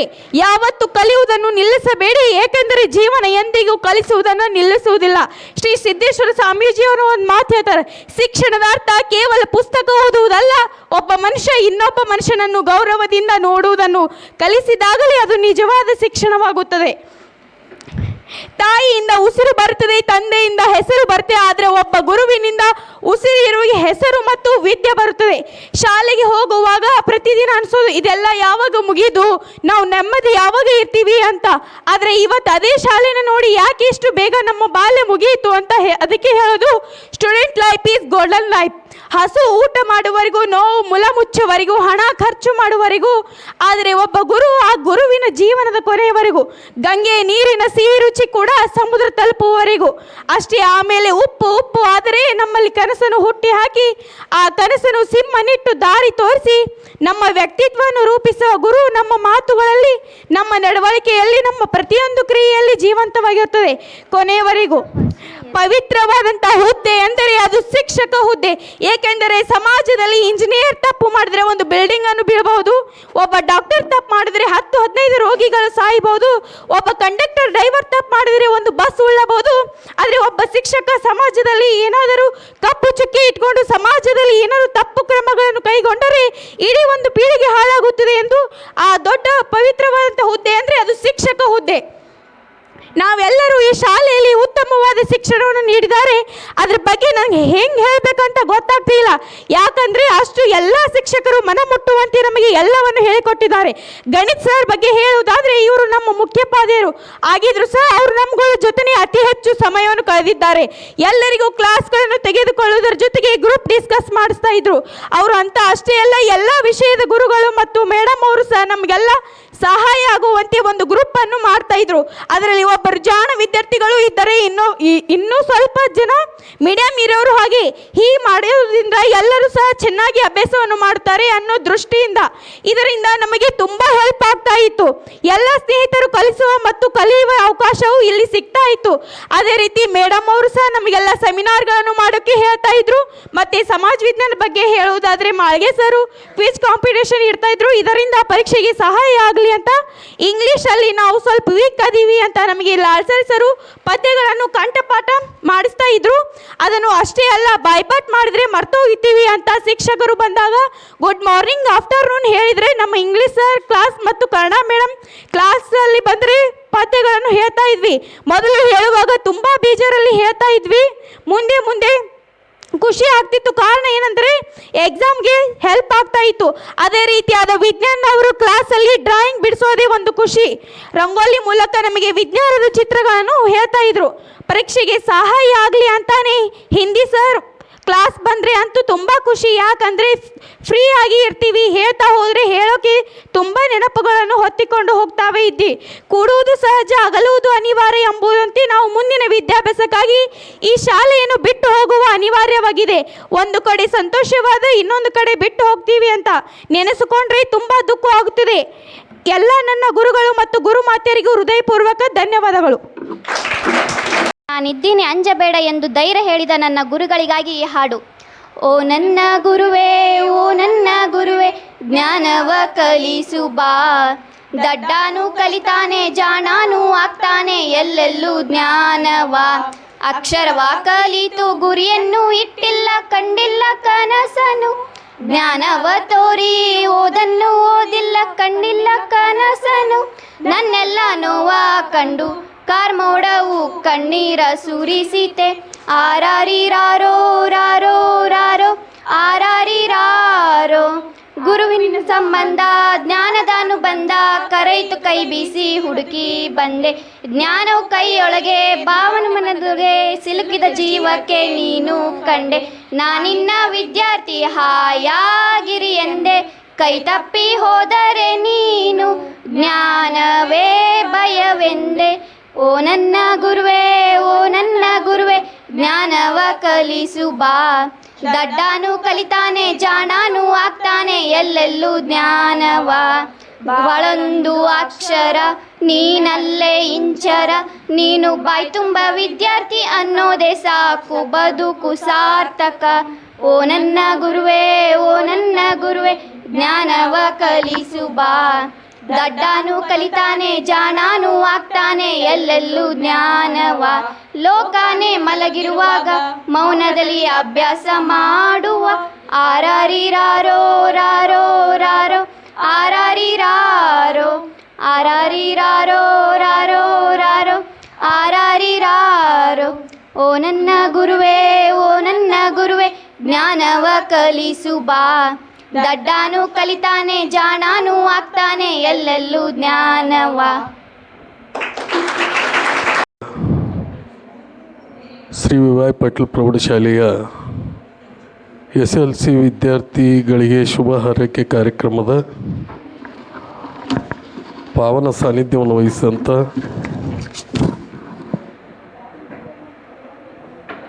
ಶ್ರೀ ಶ್ರೀಯ ಬ್ರಹ್ಮನಿಷ್ಠ ಸದ್ಗುರು ಶ್ರೀ ಶಂಕರಾನಂದ ಸ್ವಾಮಿಗಳ ಪಾವನ ಚರಣಗಳಿಗೆ ಭಕ್ತಿಪೂರ್ವಕ ನಮನಗಳನ್ನು ಸಲ್ಲಿಸಿ ಈ ಕಾರ್ಯಕ್ರಮದ ಉದ್ಘಾಟನೆಯನ್ನು ಮಾಡಿದಂಥ ನಮ್ಮ ಹಿರಿಯರು ಮಾರ್ಗದರ್ಶಕರಾದಂಥ ಶ್ರೀ ಕಲ್ಲನಗೌಡ ಬಿರಾದರವರೇ, ಈ ಕಾರ್ಯಕ್ರಮದ ಉಪನ್ಯಾಸಕರಾಗಿ ಜ್ಯೋತಿ ಬೆಳೆಸುವುದರೊಂದಿಗೆ ಕಾರ್ಯಕ್ರಮವನ್ನು ಚಾಲನೆ ನೀಡಿದಂಥ ಜ್ಞಾನಿಗಳು ವಿದ್ವಾಂಸರಾದಂಥ ಶ್ರೀ ಅಶೋಕ್ ಹಂಚಲಿ ಅವರೇ, ಈ ಸಂಸ್ಥೆಯ ಎಲ್ಲ ಪದಾಧಿಕಾರಿಗಳೇ, ವೇದಿಕೆ ಮೇಲೆ ಉಪಸ್ಥಿತಿರುವಂಥ ಎಲ್ಲ ಆತ್ಮೀಯ ಗಣ್ಯರೇ, ಈ ಸಂಸ್ಥೆಯ ಪೂಜನೀಯ ಗುರುವೃಂದವೇ, ಮುದ್ದು ವಿದ್ಯಾರ್ಥಿನಿಯರೇ, ಪಾಲಕ ಬಂಧುಗಳೇ, ತಮಗೆಲ್ಲ ವಂದಿಸಿ ಸಮಯ ಭಾಳ ಆಗ್ಯದ. ಇನ್ನು ಪೂಜ್ಯರು ಮಾತಾಡೋರದಾರ, ಎಲ್ಲರೂ ಏನು ಹೇಳ್ಬೇಕು ಅದು ಅನ್ನೋದಕ್ಕಿಂತಲೂ ಹೆಚ್ಚಿಗೆ ಹಂಚಲಿ ಗುರುಗಳು ನಿಮಗೆಲ್ಲ ತಿಳಿಸ್ಕೊಟ್ರೆ, ನಿಮಗೆ ಅಟ್ಟೆ ಎಲ್ಲ ನಾವೆಲ್ಲ ತಿಳ್ಕೊಳ್ಳೋದು ಭಾಳದ ಅನ್ನುವಂಥ ಮಾತುಗಳನ್ನು ಅವ್ರು ಹೇಳ್ಯಾರ. ಅದರ ಜೊತೆಗೆ ನಮ್ಮ ಅವರಾಜ್ ಸರ್ ಅವರಾದರೂ ಮಕ್ಕಳಿಗೆ ಪ್ರೇರಣೆ ನೀಡುವಂಥ ಮಾತುಗಳನ್ನು ಆಡ್ಯಾರ. ನಮ್ಮ ಪರಶುರಾಮ ಬಿರಾದರವರು ನೂತನವಾಗಿ ಆಯ್ಕೆಯಾದಂಥ ಎಲ್ಲ ಪದಾಧಿಕಾರಿಗಳ ಪರವಾಗಿ ಈ ಸಂಸ್ಥೆಯನ್ನು ಅಚ್ಚುಕಟ್ಟಾಗಿ ನಿರ್ವಹಿಸ್ತೇವೆ, ಈ ಸಂಸ್ಥೆಯ ಹೆಸರನ್ನು ಮುಗಿಲೆತ್ತರಕ್ಕೆ ಬೈತೇವೆ ಅನ್ನುವಂಥ ಭರವಸೆಯನ್ನು ಕೊಟ್ಟರೆ ಅವರಿಗೂ ಕೂಡ ಈ ಗ್ರಾಮದ ಎಲ್ಲ ನಾಗರಿಕರಾಗಿ ವಂದಿಸಿ, ಅದರ ಜೊತೆಗೆ ಈ ಕಾರ್ಯಕ್ರಮದ ಅಧ್ಯಕ್ಷತೆಯನ್ನು ವಹಿಸಲಿಕ್ಕೆ ನೂತನವಾಗಿ ಆಯ್ಕೆಯಾದಂಥ ಈ ಸಂಸ್ಥೆಯ ಅಧ್ಯಕ್ಷರು ಬರಬೇಕಾಗಿತ್ತು. ಅನಿವಾರ್ಯ ಕಾರಣಗಳಿಂದ ಅವರು ಬಂದಿಲ್ಲ. ಅವರ ಪರವಾಗಿ ತಮ್ಮೆಲ್ಲರಲ್ಲಿ ಅತ್ಯಂತ ವಿನಯಪೂರ್ವಕವಾಗಿ ಕ್ಷಮೆಯನ್ನು ಕೋರಿ ನಿಮಗೆ ಶುಭ ಹಾರೈಕೆಯ ಕಾರ್ಯಕ್ರಮದ ನಮ್ಮೂರಿನ ಎಲ್ಲ ಗ್ರಾಮಸ್ಥರ ಪರವಾಗಿ, ನಿಮ್ಮೆಲ್ಲ ತಾಯಿ ತಂದೆಗಳ ಪರವಾಗಿ ನಮ್ಮೆಲ್ಲರ ಶುಭ ಹಾರೈಕೆ ತಮಗದ. ನೀವು ವಿದ್ಯೆ ಜೊತೆಗೆ ವಿನಯ ಕಲೀರಿ, ಸಂಸ್ಕಾರ ಬೆಳೆಸ್ಕೋರಿ. ಅಕ್ಷರ ಜ್ಞಾನದ ಜೊತೆಗೆ ವಿನಯ ಇದ್ದಿದ್ದಿಲ್ಲ ಅಂದರೆ ಗೌರವ ಇರುವುದಿಲ್ಲ. ಗುರು ಹಿರಿಯರಲ್ಲಿ ತಮ್ಮ ವಿನಯ ಇರಬೇಕು. ಅದರ ಜೊತೆಗೆ ಈ ದೇಶದ ಪ್ರಾಮಾಣಿಕ ನಾಗರಿಕರು ತಾವು ಆದಾಕರೆ ಮಾತ್ರ ಈ ದೇಶ ಉತ್ತುಂಗಕ್ಕೆ ಬೆಳೀಲಿಕ್ಕೆ ಸಾಧ್ಯ ಆಗ್ತದೆ. ಅಂಥ ಒಂದು ಸದ್ಬುದ್ಧಿ ತಮ್ಮೆಲ್ಲ ಗುರುಗಳು ನೀಡ್ಯಾರ, ತಮ್ಮ ತಾಯಿ ತಂದೆಯೂ ನೀಡ್ಯಾರ ಅಂತಂದು ನಾವು ಭಾವಿಸ್ಕೊಂಡು ನಿಮ್ಮೆಲ್ಲರ ಭವಿಷ್ಯ ಉಜ್ವಲ ಆಗಲಿ, ಈ ದೇಶಕ್ಕೆ ಸತ್ಪ್ರಜೆಗಳಾಗಿ ತಾವು ಮುಂದುವರಿಯಿರಿ ಅನ್ನುವಂಥ ಶುಭ ಹಾರೈಕೆಯನ್ನು ಮಾಡಿ, ಇಂಥ ಒಂದು ಅರ್ಥಪೂರ್ಣವಾದ ಕಾರ್ಯಕ್ರಮದೊಳಗೆ ಈ ಸಂಸ್ಥೆಯ ಅಧ್ಯಕ್ಷರ ಅನುಪಸ್ಥಿತಿಯೊಳಗೆ ಭಾಗವಹಿಸಲು ಅವಕಾಶ ಮಾಡಿಕೊಟ್ಟಂಥ ಈ ಸಂಸ್ಥೆಯ ಎಲ್ಲ ಪದಾಧಿಕಾರಿಗಳಲ್ಲಿ, ಎಲ್ಲ ಪೂಜನೀಯ ಗುರುವೃಂದದಲ್ಲಿ, ವಿದ್ಯಾರ್ಥಿನಿಯರಲ್ಲಿ ವಂದಿಸಿ ನಾನು 4 ಮಾತುಗಳು ಮುಗಿಸ್ತೇನೆ. ನಮಸ್ಕಾರ. ಇಲ್ಲಿಯವರೆಗೆ ವಿದ್ಯೆಗೆ ವಿನಯವೇ ಭೂಷಣ ಅನ್ನುವ ರೀತಿಯಲ್ಲಿ ಅಧ್ಯಕ್ಷೀಯ ನುಡಿಯನ್ನು ಆಡಿದಂಥ ಶಿಕ್ಷಣ ಪ್ರೇಮಿಗಳಾದಂಥ ಶ್ರೀ ಬಸವಂತರಾಯಗೌಡ ವಿಠಲಗೌಡ ಪಾಟೀಲ್ ಇವರಿಗೆ ತುಂಬ ಧನ್ಯವಾದಗಳು.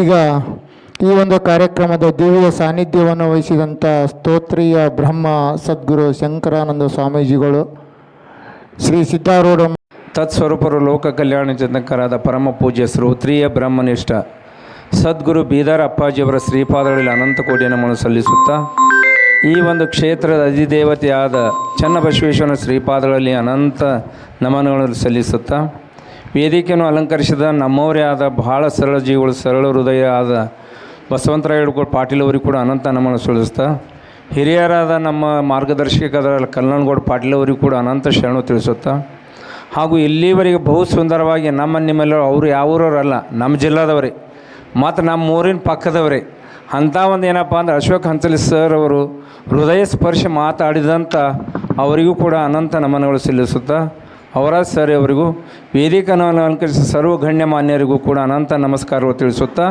ಈ ಒಂದು ಗುರುವೃಂದಕ್ಕೂ ಈ ಒಂದು ಶಾಲೆಯ ಗುರುವೃಂದಕ್ಕೂ ಕೂಡ ಅನಂತ ನಮನಗಳು ತಿಳಿಸುತ್ತಾ, ಮುದ್ದು ವಿದ್ಯಾರ್ಥಿಗಳು ಶುಭ ಕೋರುತ್ತಾ, ಈ ಒಂದು ಪವಿತ್ರದಲ್ಲಿ ಪಾಲ್ಗೊಂಡ ತಮ್ಮೆಲ್ಲರಿಗೂ ಕೂಡ ಶರಣಾರ್ಥಿಗಳು. ಇಲ್ಲಿವರೆಗೆ ಬಹು ಸುಂದರವಾಗಿ ಏನಪ್ಪ ಎಲ್ಲರೂ ತಮಗೆಲ್ಲ ಏನಪ್ಪ ಅಂದ್ರೆ, ಮೊನ್ನೆ ನಾ ಎಲ್ಲಿ ಹೋಗಿದ್ನಪ್ಪ ಅಂದ್ರೆ ಲೋಣಿ ಬಿಕ್ಕಕ್ಕೆ ಹೋಗಿದ್ದೆ. ಅಲ್ಲಿ ಹೇಳ್ದೆ ಅಲ್ಲಿ ಬರ್ ಸರ್ ಮಾನೇ ಸರ್ ಅಂತೇಳಿ ಕರೆಸಿದ್ರು ಅವರು, ನಿಮ್ಮೂರವ್ರೆ ಅಂತ. ಅವರಿಗೆ ಆ ಊರನ್ನವ್ರಿಗೆ ಇಷ್ಟೊಂದು ಭಾಳ ಖುಷಿ ಕೊಡ್ತು ಏನಂತಂದ್ರೆ, ನಮ್ಮ ಊರಲ್ಲಿ ಅನರ್ಘ್ಯ ರತ್ನಗಳದ 3 ತಂದೆ. ಯಾರತ್ತಂದ್ರು ಒಂದು ಬೀದರ್ ಅಪ್ಪಾಜಿಯವರು, ಒಂದು ನಮ್ಮದು ಯಶವಂತರಾಯ ಗೌಡರು, ಒಂದು ನಮ್ಮ ಊರಿನ ಶಿಕ್ಷಕರು ಹೊಂದದವ್ರ ಪೂರಾನೇ ಹೇಳಿದೆ. ಅಂಥ ಒಂದು ಹೇಳಿದಕ್ಕೆ ಎಲ್ಲರಿಗೂ ಇಷ್ಟೊಂದು ಖುಷಿ ತಂದು ಕೊಡ್ತು. ಇಂಥ ಒಂದು ಏನಪ್ಪ ಅಂದ್ರೆ ಪಡ್ನೂರು ಗದಲ್ಲಿ ಇಂಥ ಅನರ್ಘ್ಯ ರತ್ನಗಳದಾವ. ಅದರದನ್ನಪ್ಪ ನಾವು ಸದುಪಯೋಗ ಮಾಡ್ಕೊಂಡೇವೆ ಅಂದ್ರೆ ಏನಾಗ್ತದೆ, ನಮ್ಮ ಜೀವನ ನಮ್ಮದು ಲಾಭ ಆಗ್ತದೆ. ಆದರೆ ಜ್ಞಾನ ರತ್ನ ಎಂಬುದು ನೀನು ನೋಡಿವೆ, ಅದನ್ನು ಅಲಂಕರಿಸಿದೆ. ಆದರೆ ನಿನಗಿಂತ ಶ್ರೀವಂತರು ಯಾರಿಲ್ಲ. ಸರ್ ಎಷ್ಟು ಹೃದಯ ತುಂಬಿ ಹೇಳಿದರು. ಅದು ನಮ್ಮೊಳಗೆ ಸುಮ್ಮನೆ ಕೇಳೋದು ಅವು ಇರ್ತಾವಲ್ಲ, ಈ ಕಡೆ ಕೇಳಿ ಈ ಕಡೆ ಬಿಡ್ತಾವೆ. ಹಾಗಾಗಬಾರ್ದು. ಕೇಳಿದ್ದು ಒಳಗಿಳಿಸ್ಕೊಂಡು ಅದನ್ನು ಕ್ರಿಯಾದಾಗ ತಂದೇವಂದ್ರೆ ಅವರು ಅಲ್ಲಿಂದ ಅಷ್ಟು ದೂರದಿಂದ ನಿಮಗೆ ಸಮಯ ತೊಗೊಂಡು ಬಂದು ಹೇಳ್ಯಾರಲ್ಲ, ಅದ್ರ ಸದುಪಯೋಗ ಮಾಡ್ಕೋಬೇಕು ನಾವೆಲ್ಲ ವಿದ್ಯಾರ್ಥಿಗಳು. ನಾವು ಅವ್ರು ಏನು ಹೇಳಿದ್ರು, ಪುಸ್ತಕ ಒಂದುಬಿಟ್ಟು ಯಾವ ಜಾತ್ರೆ ಇಲ್ಲ, ಯಾವ ಕೇತ್ರಿ ಇಲ್ಲ, ಯಾವ ಲಗ್ನ ಇಲ್ಲ, ಯಾರಿಲ್ಲ. ನಿಮಗೇನಪ್ಪ ಅಂದ್ರೆ ವಿದ್ಯೆ ಉಳ್ಳವನ ಮಕ್ಕಳು ಮುದ್ದು ಬರುವಂತೆ ವಿದ್ಯೆ ಇಲ್ಲದವನ ಮಕ್ಕಳು ಹಾಳೂರು ಹದ್ದಿನ ಅಂತಿತ್ತು ಸರ್ವಜ್ಞ. ಅಂದ್ರೆ ನಿಮ್ಮೆಲ್ಲರೂ ಏನಪ್ಪ ಅಂದ್ರೆ ಬರೀ ಹೆಣ್ಮಕ್ಳು ಹೇಳಕತ್ತಿದ್ರು, ಇವು ಒಂದೂ ಹೇಳಲ್ಲ. ನಮ್ಮ ಹುಡುಗರ ನನಗೆ ಚಿಂತೆ ಆಗಿತ್ತು. ಒಬ್ಬ ಬಂದು ಹೇಳಿದ್ನಲ್ಲ, ಅವಾಗ ನನಗೆ ಖುಷಿ ಕೊಡ್ತು. ಹಂಗೆ ನಮ್ಮ ಹುಡುಗರು ಮೊಬೈಲ್ ನೋಡಲಾರ್ದೆ ಈ ಒಂದು ಇಂಥ ಒಂದು ಬೆಳೆಸ್ಕೊಂಡ್ರಂದ್ರೆ ಅವ್ರ ಜೀವನ ಕೂಡ ಕಲ್ಯಾಣ ಆಗ್ತದೆ. ಅದಕ್ಕಾಗಿ ಏನಪ್ಪ ಅಂದ್ರೆ ಇಂಥ ಒಂದು ಇನ್ನು ವಿಠ್ಠಲ್ ಗೌಡ್ರು ಹತ್ತಿದ್ರು, ಇವ್ರ ತಂದೆಯವರು. ಅವ್ರು ನಾನು ನೋಡ್ತಿದ್ದೆ. ನಾನು 41 ವರ್ಷದಿಂದ ಬೀದರ್ ಅಪ್ಪವ್ರು ಎಲ್ಲೆಲ್ಲಿ ಬರ್ತಾರೆ ಈ ಜಿಲ್ಲಾದಾಗ ಅಂದ್ರೆ ಅಲ್ಲಿ ಬಂದು ಏನಪ್ಪ ಭೇಟಿಯಾಗಿ ಅಪ್ಪವ್ರ ಜೊತೆ ಮಾತನಾಡಿ ಭಾಳ ಸಾಧು ಪ್ರೇಮಿ. ಅಂಥ ಸಾಲಿ ಒಳಗೆ ಅವ್ರ ಹೆಸರಿನ ಸಾಲಿ ಒಳಗೆ ನೀವು ಕಲೀಲಕತ್ತೀರಿ ಅಂದ್ರೆ ಆ ಸಾಲಿಗಳು ಈ ಸಲ ಪರಕ್ಕಿರ್ತದೆ. ಒಂದು ಸಂಸ್ಕಾರಯುಕ್ತ ಇದ್ದ ಒಬ್ಬರು ಶರಣರ ಹೆಸರು ಇದ್ರ ಮ್ಯಾಗ ಐತಿ ಶಾಲಿ ಮ್ಯಾಗ ಅಂದ್ರೆ ಆ ಶಾಲೆಯಲ್ಲಿ ನೀವೇನಪ್ಪ ಅಂತ ಶಾಲಿ ಒಂದು ಹೆಸರು ತರುವಂತಾರೆ. ಅವರು ಹೇಳಿದ್ರಲ್ಲ ಸರು, ಡಾಕ್ಟರ್ ಆದರೆ ಅಂದ್ರೆ ಬರೀ ಬಿಸ್ನೆಸ್ ಮಾಡ್ಯಾರೆ. ಆದರೆ ಇಂಜೆಕ್ಷನ್ ಒಳಗೆ ನೀರು ಕುಡಿಸ್ಲಾರ್ದಂಗೆ, ಒಂದು ಇಂಜಿನಿಯರ್ ಆದ್ರೆ ಸಿಮೆಂಟ್ದೊಳಗೆ ಮಣ್ಣು ಕಲಿಸ್ಲಾರ್ದಂಗೆ, ಒಂದು ಸಿಂಪಿಗೇನೆ ಆಗದಂತ ಒಂದು ಸತ್ಯ ಕಾಯಕದಿಂದ ನೀವು ಮಾಡಿದ್ದಾದ್ರೆ ಇಂಥ ಶಾಲೆ ಒಳಗೆ ಕಲ್ತಿದ್ಕೊಂಡು ಏನಾಗ್ತದಪ್ಪ ಅಂದ್ರೆ ಯೋಗ್ಯ ಆಗ್ತದೆ. ಅದಕ್ಕಾಗಿ ಏನಪ್ಪ ಅಂದ್ರೆ ನೋಡಿ ನಿಮ್ಮೂರಲ್ಲಿ ಈ ಒಂದು ಅಧ್ಯಾತ್ಮದೊಳಗೆ 10 ಮಂದಿ ಹೇಳಿದ್ದು 11 ಬೇರೆ ಮಾಡಿ ಹೇಳ್ತಾರೆ ಈ ಊರಿನ ಜನ್ಮ ತಾಳಿದಂಥ ಪರಮ ಪೂಜ್ಯರು. ಆದರೆ ನಮ್ಮ ಗೌಡರು ನೀವು ರಾಜಕಾರಣದಾಗ ಎಲ್ಲರೂ ಏನಾರು ಕೇಳಿರೇನ್ರಿ? ಅವ್ರದ್ದು ಎಷ್ಟೋ ಸಾವಿರಾರು MLAಗಳು ಅದಾರ, ಇವ್ರದ್ದು ಎಲ್ಲಿನೂ ಏನಿಲ್ಲ. ಅಂಥ ಒಂದು ವ್ಯಕ್ತಿತ್ವ ಬೆಳೆಸೋರು. ಅದೇ ಒಂದು ಮುಂದೇನಪ್ಪ ಅಂದ್ರೆ ನಮ್ಮ ಗೌಡ್ರಿಗೆ ನಾ ಸಿದ್ದೇಶ್ವರ ಸ್ವಾಮಿಗಳತ್ತೆ ಹೆಸರಿಟ್ಟೀನಿ. ಅಂಥ ಒಂದು ಸಳಜೀವಿ, ಯಾವುದು ಅಪೇಕ್ಷೆ ಇಲ್ಲ. ನೀವು ಶಾಲ್ ಹಾಕ್ರಿ, ಹಾರ ಹಾಕ್ರಿ, ನಾವು ಯಾವುದು ಅಪೇಕ್ಷೆ ನಿರಾಬಾರಿ ಸದ್ಗುರು ಇರಲಿನ ಮಾನಸದಲ್ಲಿ ಇರ್ತಾರ. ಹಾಗೊಂದು ನಿರಾಬಾರಿ ಅಂಥವ್ರು ಸಂತರು.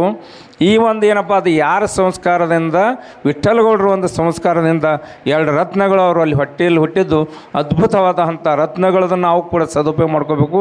ಇವರಿಗೆಲ್ಲರೂ ಮಾರ್ಗದರ್ಶಕರಾಗಿ ಯಾವಾಗಲೂ ನಮ್ಮ ಕಲ್ಲನಗೌಡರು, ಊರಿನ ಹಿರಿಯರು, ಎಲ್ಲರೂ ಗಣ್ಯರು ಕೂಡ ಅವ್ರಿಗೇನಪ್ಪ ಅಂದ್ರೆ ಒಂದು ಈ ಶಾಲೆಗೆ ಹೇಳಿದ್ರಲ್ಲ ಸರ್, ನನಗೆ ಕೂಡ ಹಳಾಳಾಯ್ತಿತ್ತು ಈ ಶಾಲೆ ನೋಡೋಣ, ಏನಪ್ಪ ಬರೀ ಒಣವಣನೇ ಕಾಣಿಸ್ತದಲ್ಲ ಅಂತ ಭಾಳ ಮನಸ್ಸಿನಾಗ ಹಳಾಳಾಯ್ತು.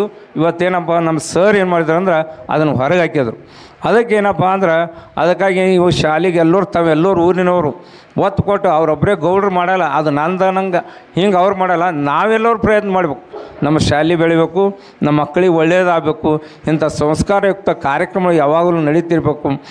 ಎಲ್ಲರ ಮಾತಕ್ಕಿಂತ ನಮ್ಮ ಅವರಾಜ್ ಸರ್ ಇವ್ರು ಎಲ್ಲರೂ ಹೇಳಿದಾರಲ್ಲ ಭಾಳ ಸುಂದರವಾಗಿ ಅದು ನಾವು ಏನು ಮಾಡ್ಕೋಬೇಕಂದ್ರೆ ಅಳವಡಿಸ್ಕೋಬೇಕು. ಅಳವಡಿಸೋದು ಅಂಥ ವಿದ್ಯೆಯನ್ನು ನಾವು ಕಲ್ತ್ಕೊಳ್ಳೋದು ರಾಜ್ಯ ವಿದ್ಯಂ ರಾಜಗುಹ್ಯಂ ಅಂತ ಹೇಳ್ತಾರೆ. ಆದರೆ ಕೃಷ್ಣ ಪರಮಾತ್ಮ ಹ್ಯಾಂಗೆ ಅರ್ಜುನಿಗೆ ಹೇಳ್ದ, ಎಲ್ಲ ವಿದ್ಯೆಗಳಲ್ಲಿ ಇಂಥ ವಿದ್ಯೆ ಶ್ರೇಷ್ಠ ಐತಿ. ಅದಕ್ಕಾಗಿ ಒಂದು ಸರಿ ಏನಾಗಿತ್ತಪ್ಪ ಅಂದ್ರೆ ರಾಜ್ಯದೊಳಗೆ ಇಬ್ಬರು ಏನು ಮಾಡ್ತಿದ್ರು ಅಂದ್ರೆ ಯಾವಾಗಲೂ ಅವ್ರು ಜಾಡ್ತಿದ್ರು. ವಿದ್ಯಾವಂತ ಮತ್ತು ಈ ಹಣವಂತ ಇಬ್ಬರು ಜಾಡ್ಲಕತ್ತಾನ. ಅವ್ರು ಏನು ಮಾಡಿದಾರೆ ಅಂದ್ರೆ ಆ ಊರಿನ ರಾಜ್ಯರು ಏನು ಮಾಡಿದಾರೆ ಅಂದ್ರೆ ಮತ್ತೊಂದು ರಾಜ್ಯ ಕೊಟ್ಟು ಕಳಿಸಿದ್ರು ಅವರಿಬ್ಬರಿಗೆ ಮತ್ತೊಂದು ರಾಜ್ಯ ಕೊಟ್ಟು ಕಳಿಸಿ ಏನು ಮಾಡಿದ್ರು ಅಂದ್ರೆ ಅಲ್ಲಿ ಹೋಗಿ ಆ ರಾಜ್ಯನ ಕೈ ಚೀಟಿ ತೋರಿಸಿದ್ರು. ಇವ್ರು ಬಂದರಲ್ಲಿ ಇವ್ರಿಗೆ ಸಮಾಪ್ತಿ ಮಾಡಿಬಿಡ್ಬೇಕು ಅಂತ ಹೇಳಿದರು. ಅವು ಅಂದ್ರೆ ಇದೇನು ಬತ್ತು ಬಜೀತಿ ಅಂತೇಳಿ ಅಂತಂದರು. ನಿಮ್ಗೊಂದು 8 ದಿನ ಸಮಯ ಕೊಡ್ತಿರ್ತಾರೆ ನೋಡಿರಿ, ಸಮಯ ಕೊಡ್ತೀವಿ, ನೀವು ಬಂದು ಹೇಳ್ರಿ ಅಂತ ಹೇಳಿದ್ರು.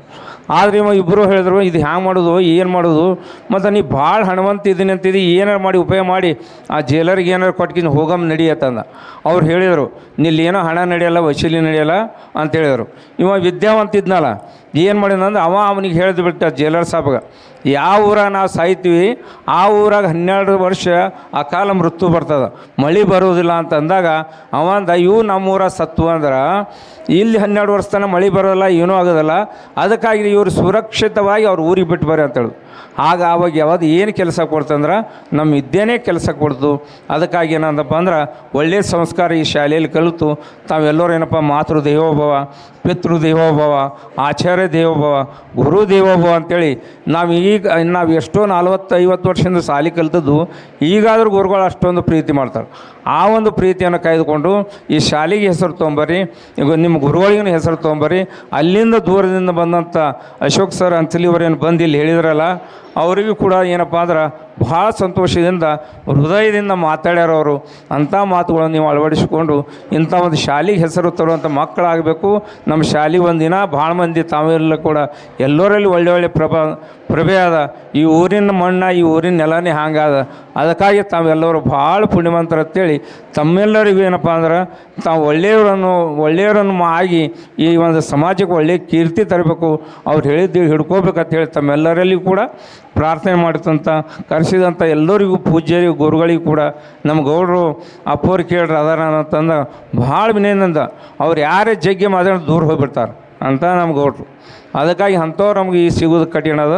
ಅಂಥ ಒಂದು ಅವ್ರ ಮಾರ್ಗದರ್ಶನದಲ್ಲಿ ತಾವೆಲ್ಲ ಕಾರ್ಯಕ್ರಮ ಮಾಡಿದ್ದೀರಿ. ತಮ್ಮೆಲ್ಲರಿಗೂ ಆ ಜಗದ್ಗುರು ಸಿದ್ಧಾರೂಢರು ಚನ್ನಬಸವೇಶ್ವರ ಸಿದ್ಧಲಿಂಗಮೂರ್ತಿ ಅವರು ತಮ್ಮೆಲ್ಲರಿಗೂ ಆಶೀರ್ವಾದ ಮಾಡಲಿ ಅಂತೇಳಿ ನನ್ನೆರಡು ಮಾತನ್ನು ಮುಕ್ತಾಯ ಮಾಡ್ತೀನಿ. ಹರಿ ಓಂ ತತ್ಸತ್. ಬ್ರಹ್ಮ ಸದ್ಗುರು ಶಂಕರಾನಂದ ಸ್ವಾಮೀಜಿಯವರಿಗೆ ಸಂಸ್ಥೆಯ ಅಧ್ಯಕ್ಷರ ಪರವಾಗಿಗೂ ಕಾರ್ಯದರ್ಶಿಯ ಪರವಾಗಿಗೂ ಸರ್ವ ಸದಸ್ಯ ಪರವಾಗಿಗೂ ಹಾಗೂ ಶಾಲೆಯ ಸಿಬ್ಬಂದಿ ಪರವಾಗಿ ಧನ್ಯವಾದಗಳು. ಈಗ ವಾಡಿಕೆಯಂತೆ ಕೊನೆಯದಾಗಿ ವಂದನಾರ್ಪಣೆ ಕಾರ್ಯಕ್ರಮ.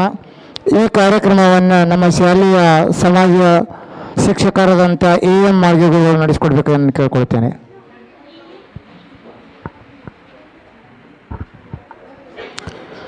ಕ್ಷೇತ್ರದ ಆರಾಧ್ಯ ದೇವನಾಗಿರುವ ಪರಮ ಪೂಜ್ಯ ಚನ್ನಬಸವೇಶ್ವರನ ಪಾದಾರ ಹೊಂದರದಲ್ಲಿ ಸ್ಮರಿಸುತ್ತಾ ಈ ಭಾಗದ ಜೀವಾತ್ಮ ಸಿಂಧು ನಮ್ಮೆಲ್ಲರ ಆರಾಧ್ಯ ದೇವನಾಗಿರುವ ಸಿದ್ಧಲಿಂಗೇಶ್ವರನ ಪಾದಗಳಿಗೆ ಹಣೆಮಣಿದು 2025-26ನೇ ಸಾಲಿನ SSLC ವಿದ್ಯಾರ್ಥಿಗಳ ವಾರ್ಷಿಕ ಸ್ನೇಹ ಸಮ್ಮೇಳನ ಮತ್ತು ಶುಭ ಹಾರೈಕೆ ಸಮಾರಂಭದ ಪರಮ ಪೂಜ್ಯ ದಿವ್ಯ ಸಾನ್ನಿಧ್ಯವನ್ನು ವಹಿಸಿಕೊಂಡು ಸುಂದರವಾಗಿರುವಂಥ ಆಶೀರ್ವಚನವನ್ನು ನೀಡಿರುವಂಥ ಪರಮ ಪೂಜ್ಯರಿಗೆ ನಮ್ಮ ಸಂಸ್ಥೆಯ ಪರವಾಗಿ, ನಮ್ಮ ಶಾಲೆಯ ಪರವಾಗಿ, ಈ ಕಾರ್ಯಕ್ರಮದ ಕೇಂದ್ರ ಬಿಂದುಗಳಾಗಿರುವಂಥ ಮುದ್ದು ವಿದ್ಯಾರ್ಥಿ ಪರವಾಗಿ ಪರಮ ಪೂಜ್ಯರಿಗೆ ತುಂಬ ಹೃದಯದ ವಂದನೆ ಅಭಿನಂದನೆಗಳನ್ನು ಸಲ್ಲಿಸ್ತಾ ಇದ್ದೀನಿ. ಅದೇ ಥರನಾಗಿ ಇವತ್ತಿನ ಕಾರ್ಯಕ್ರಮದ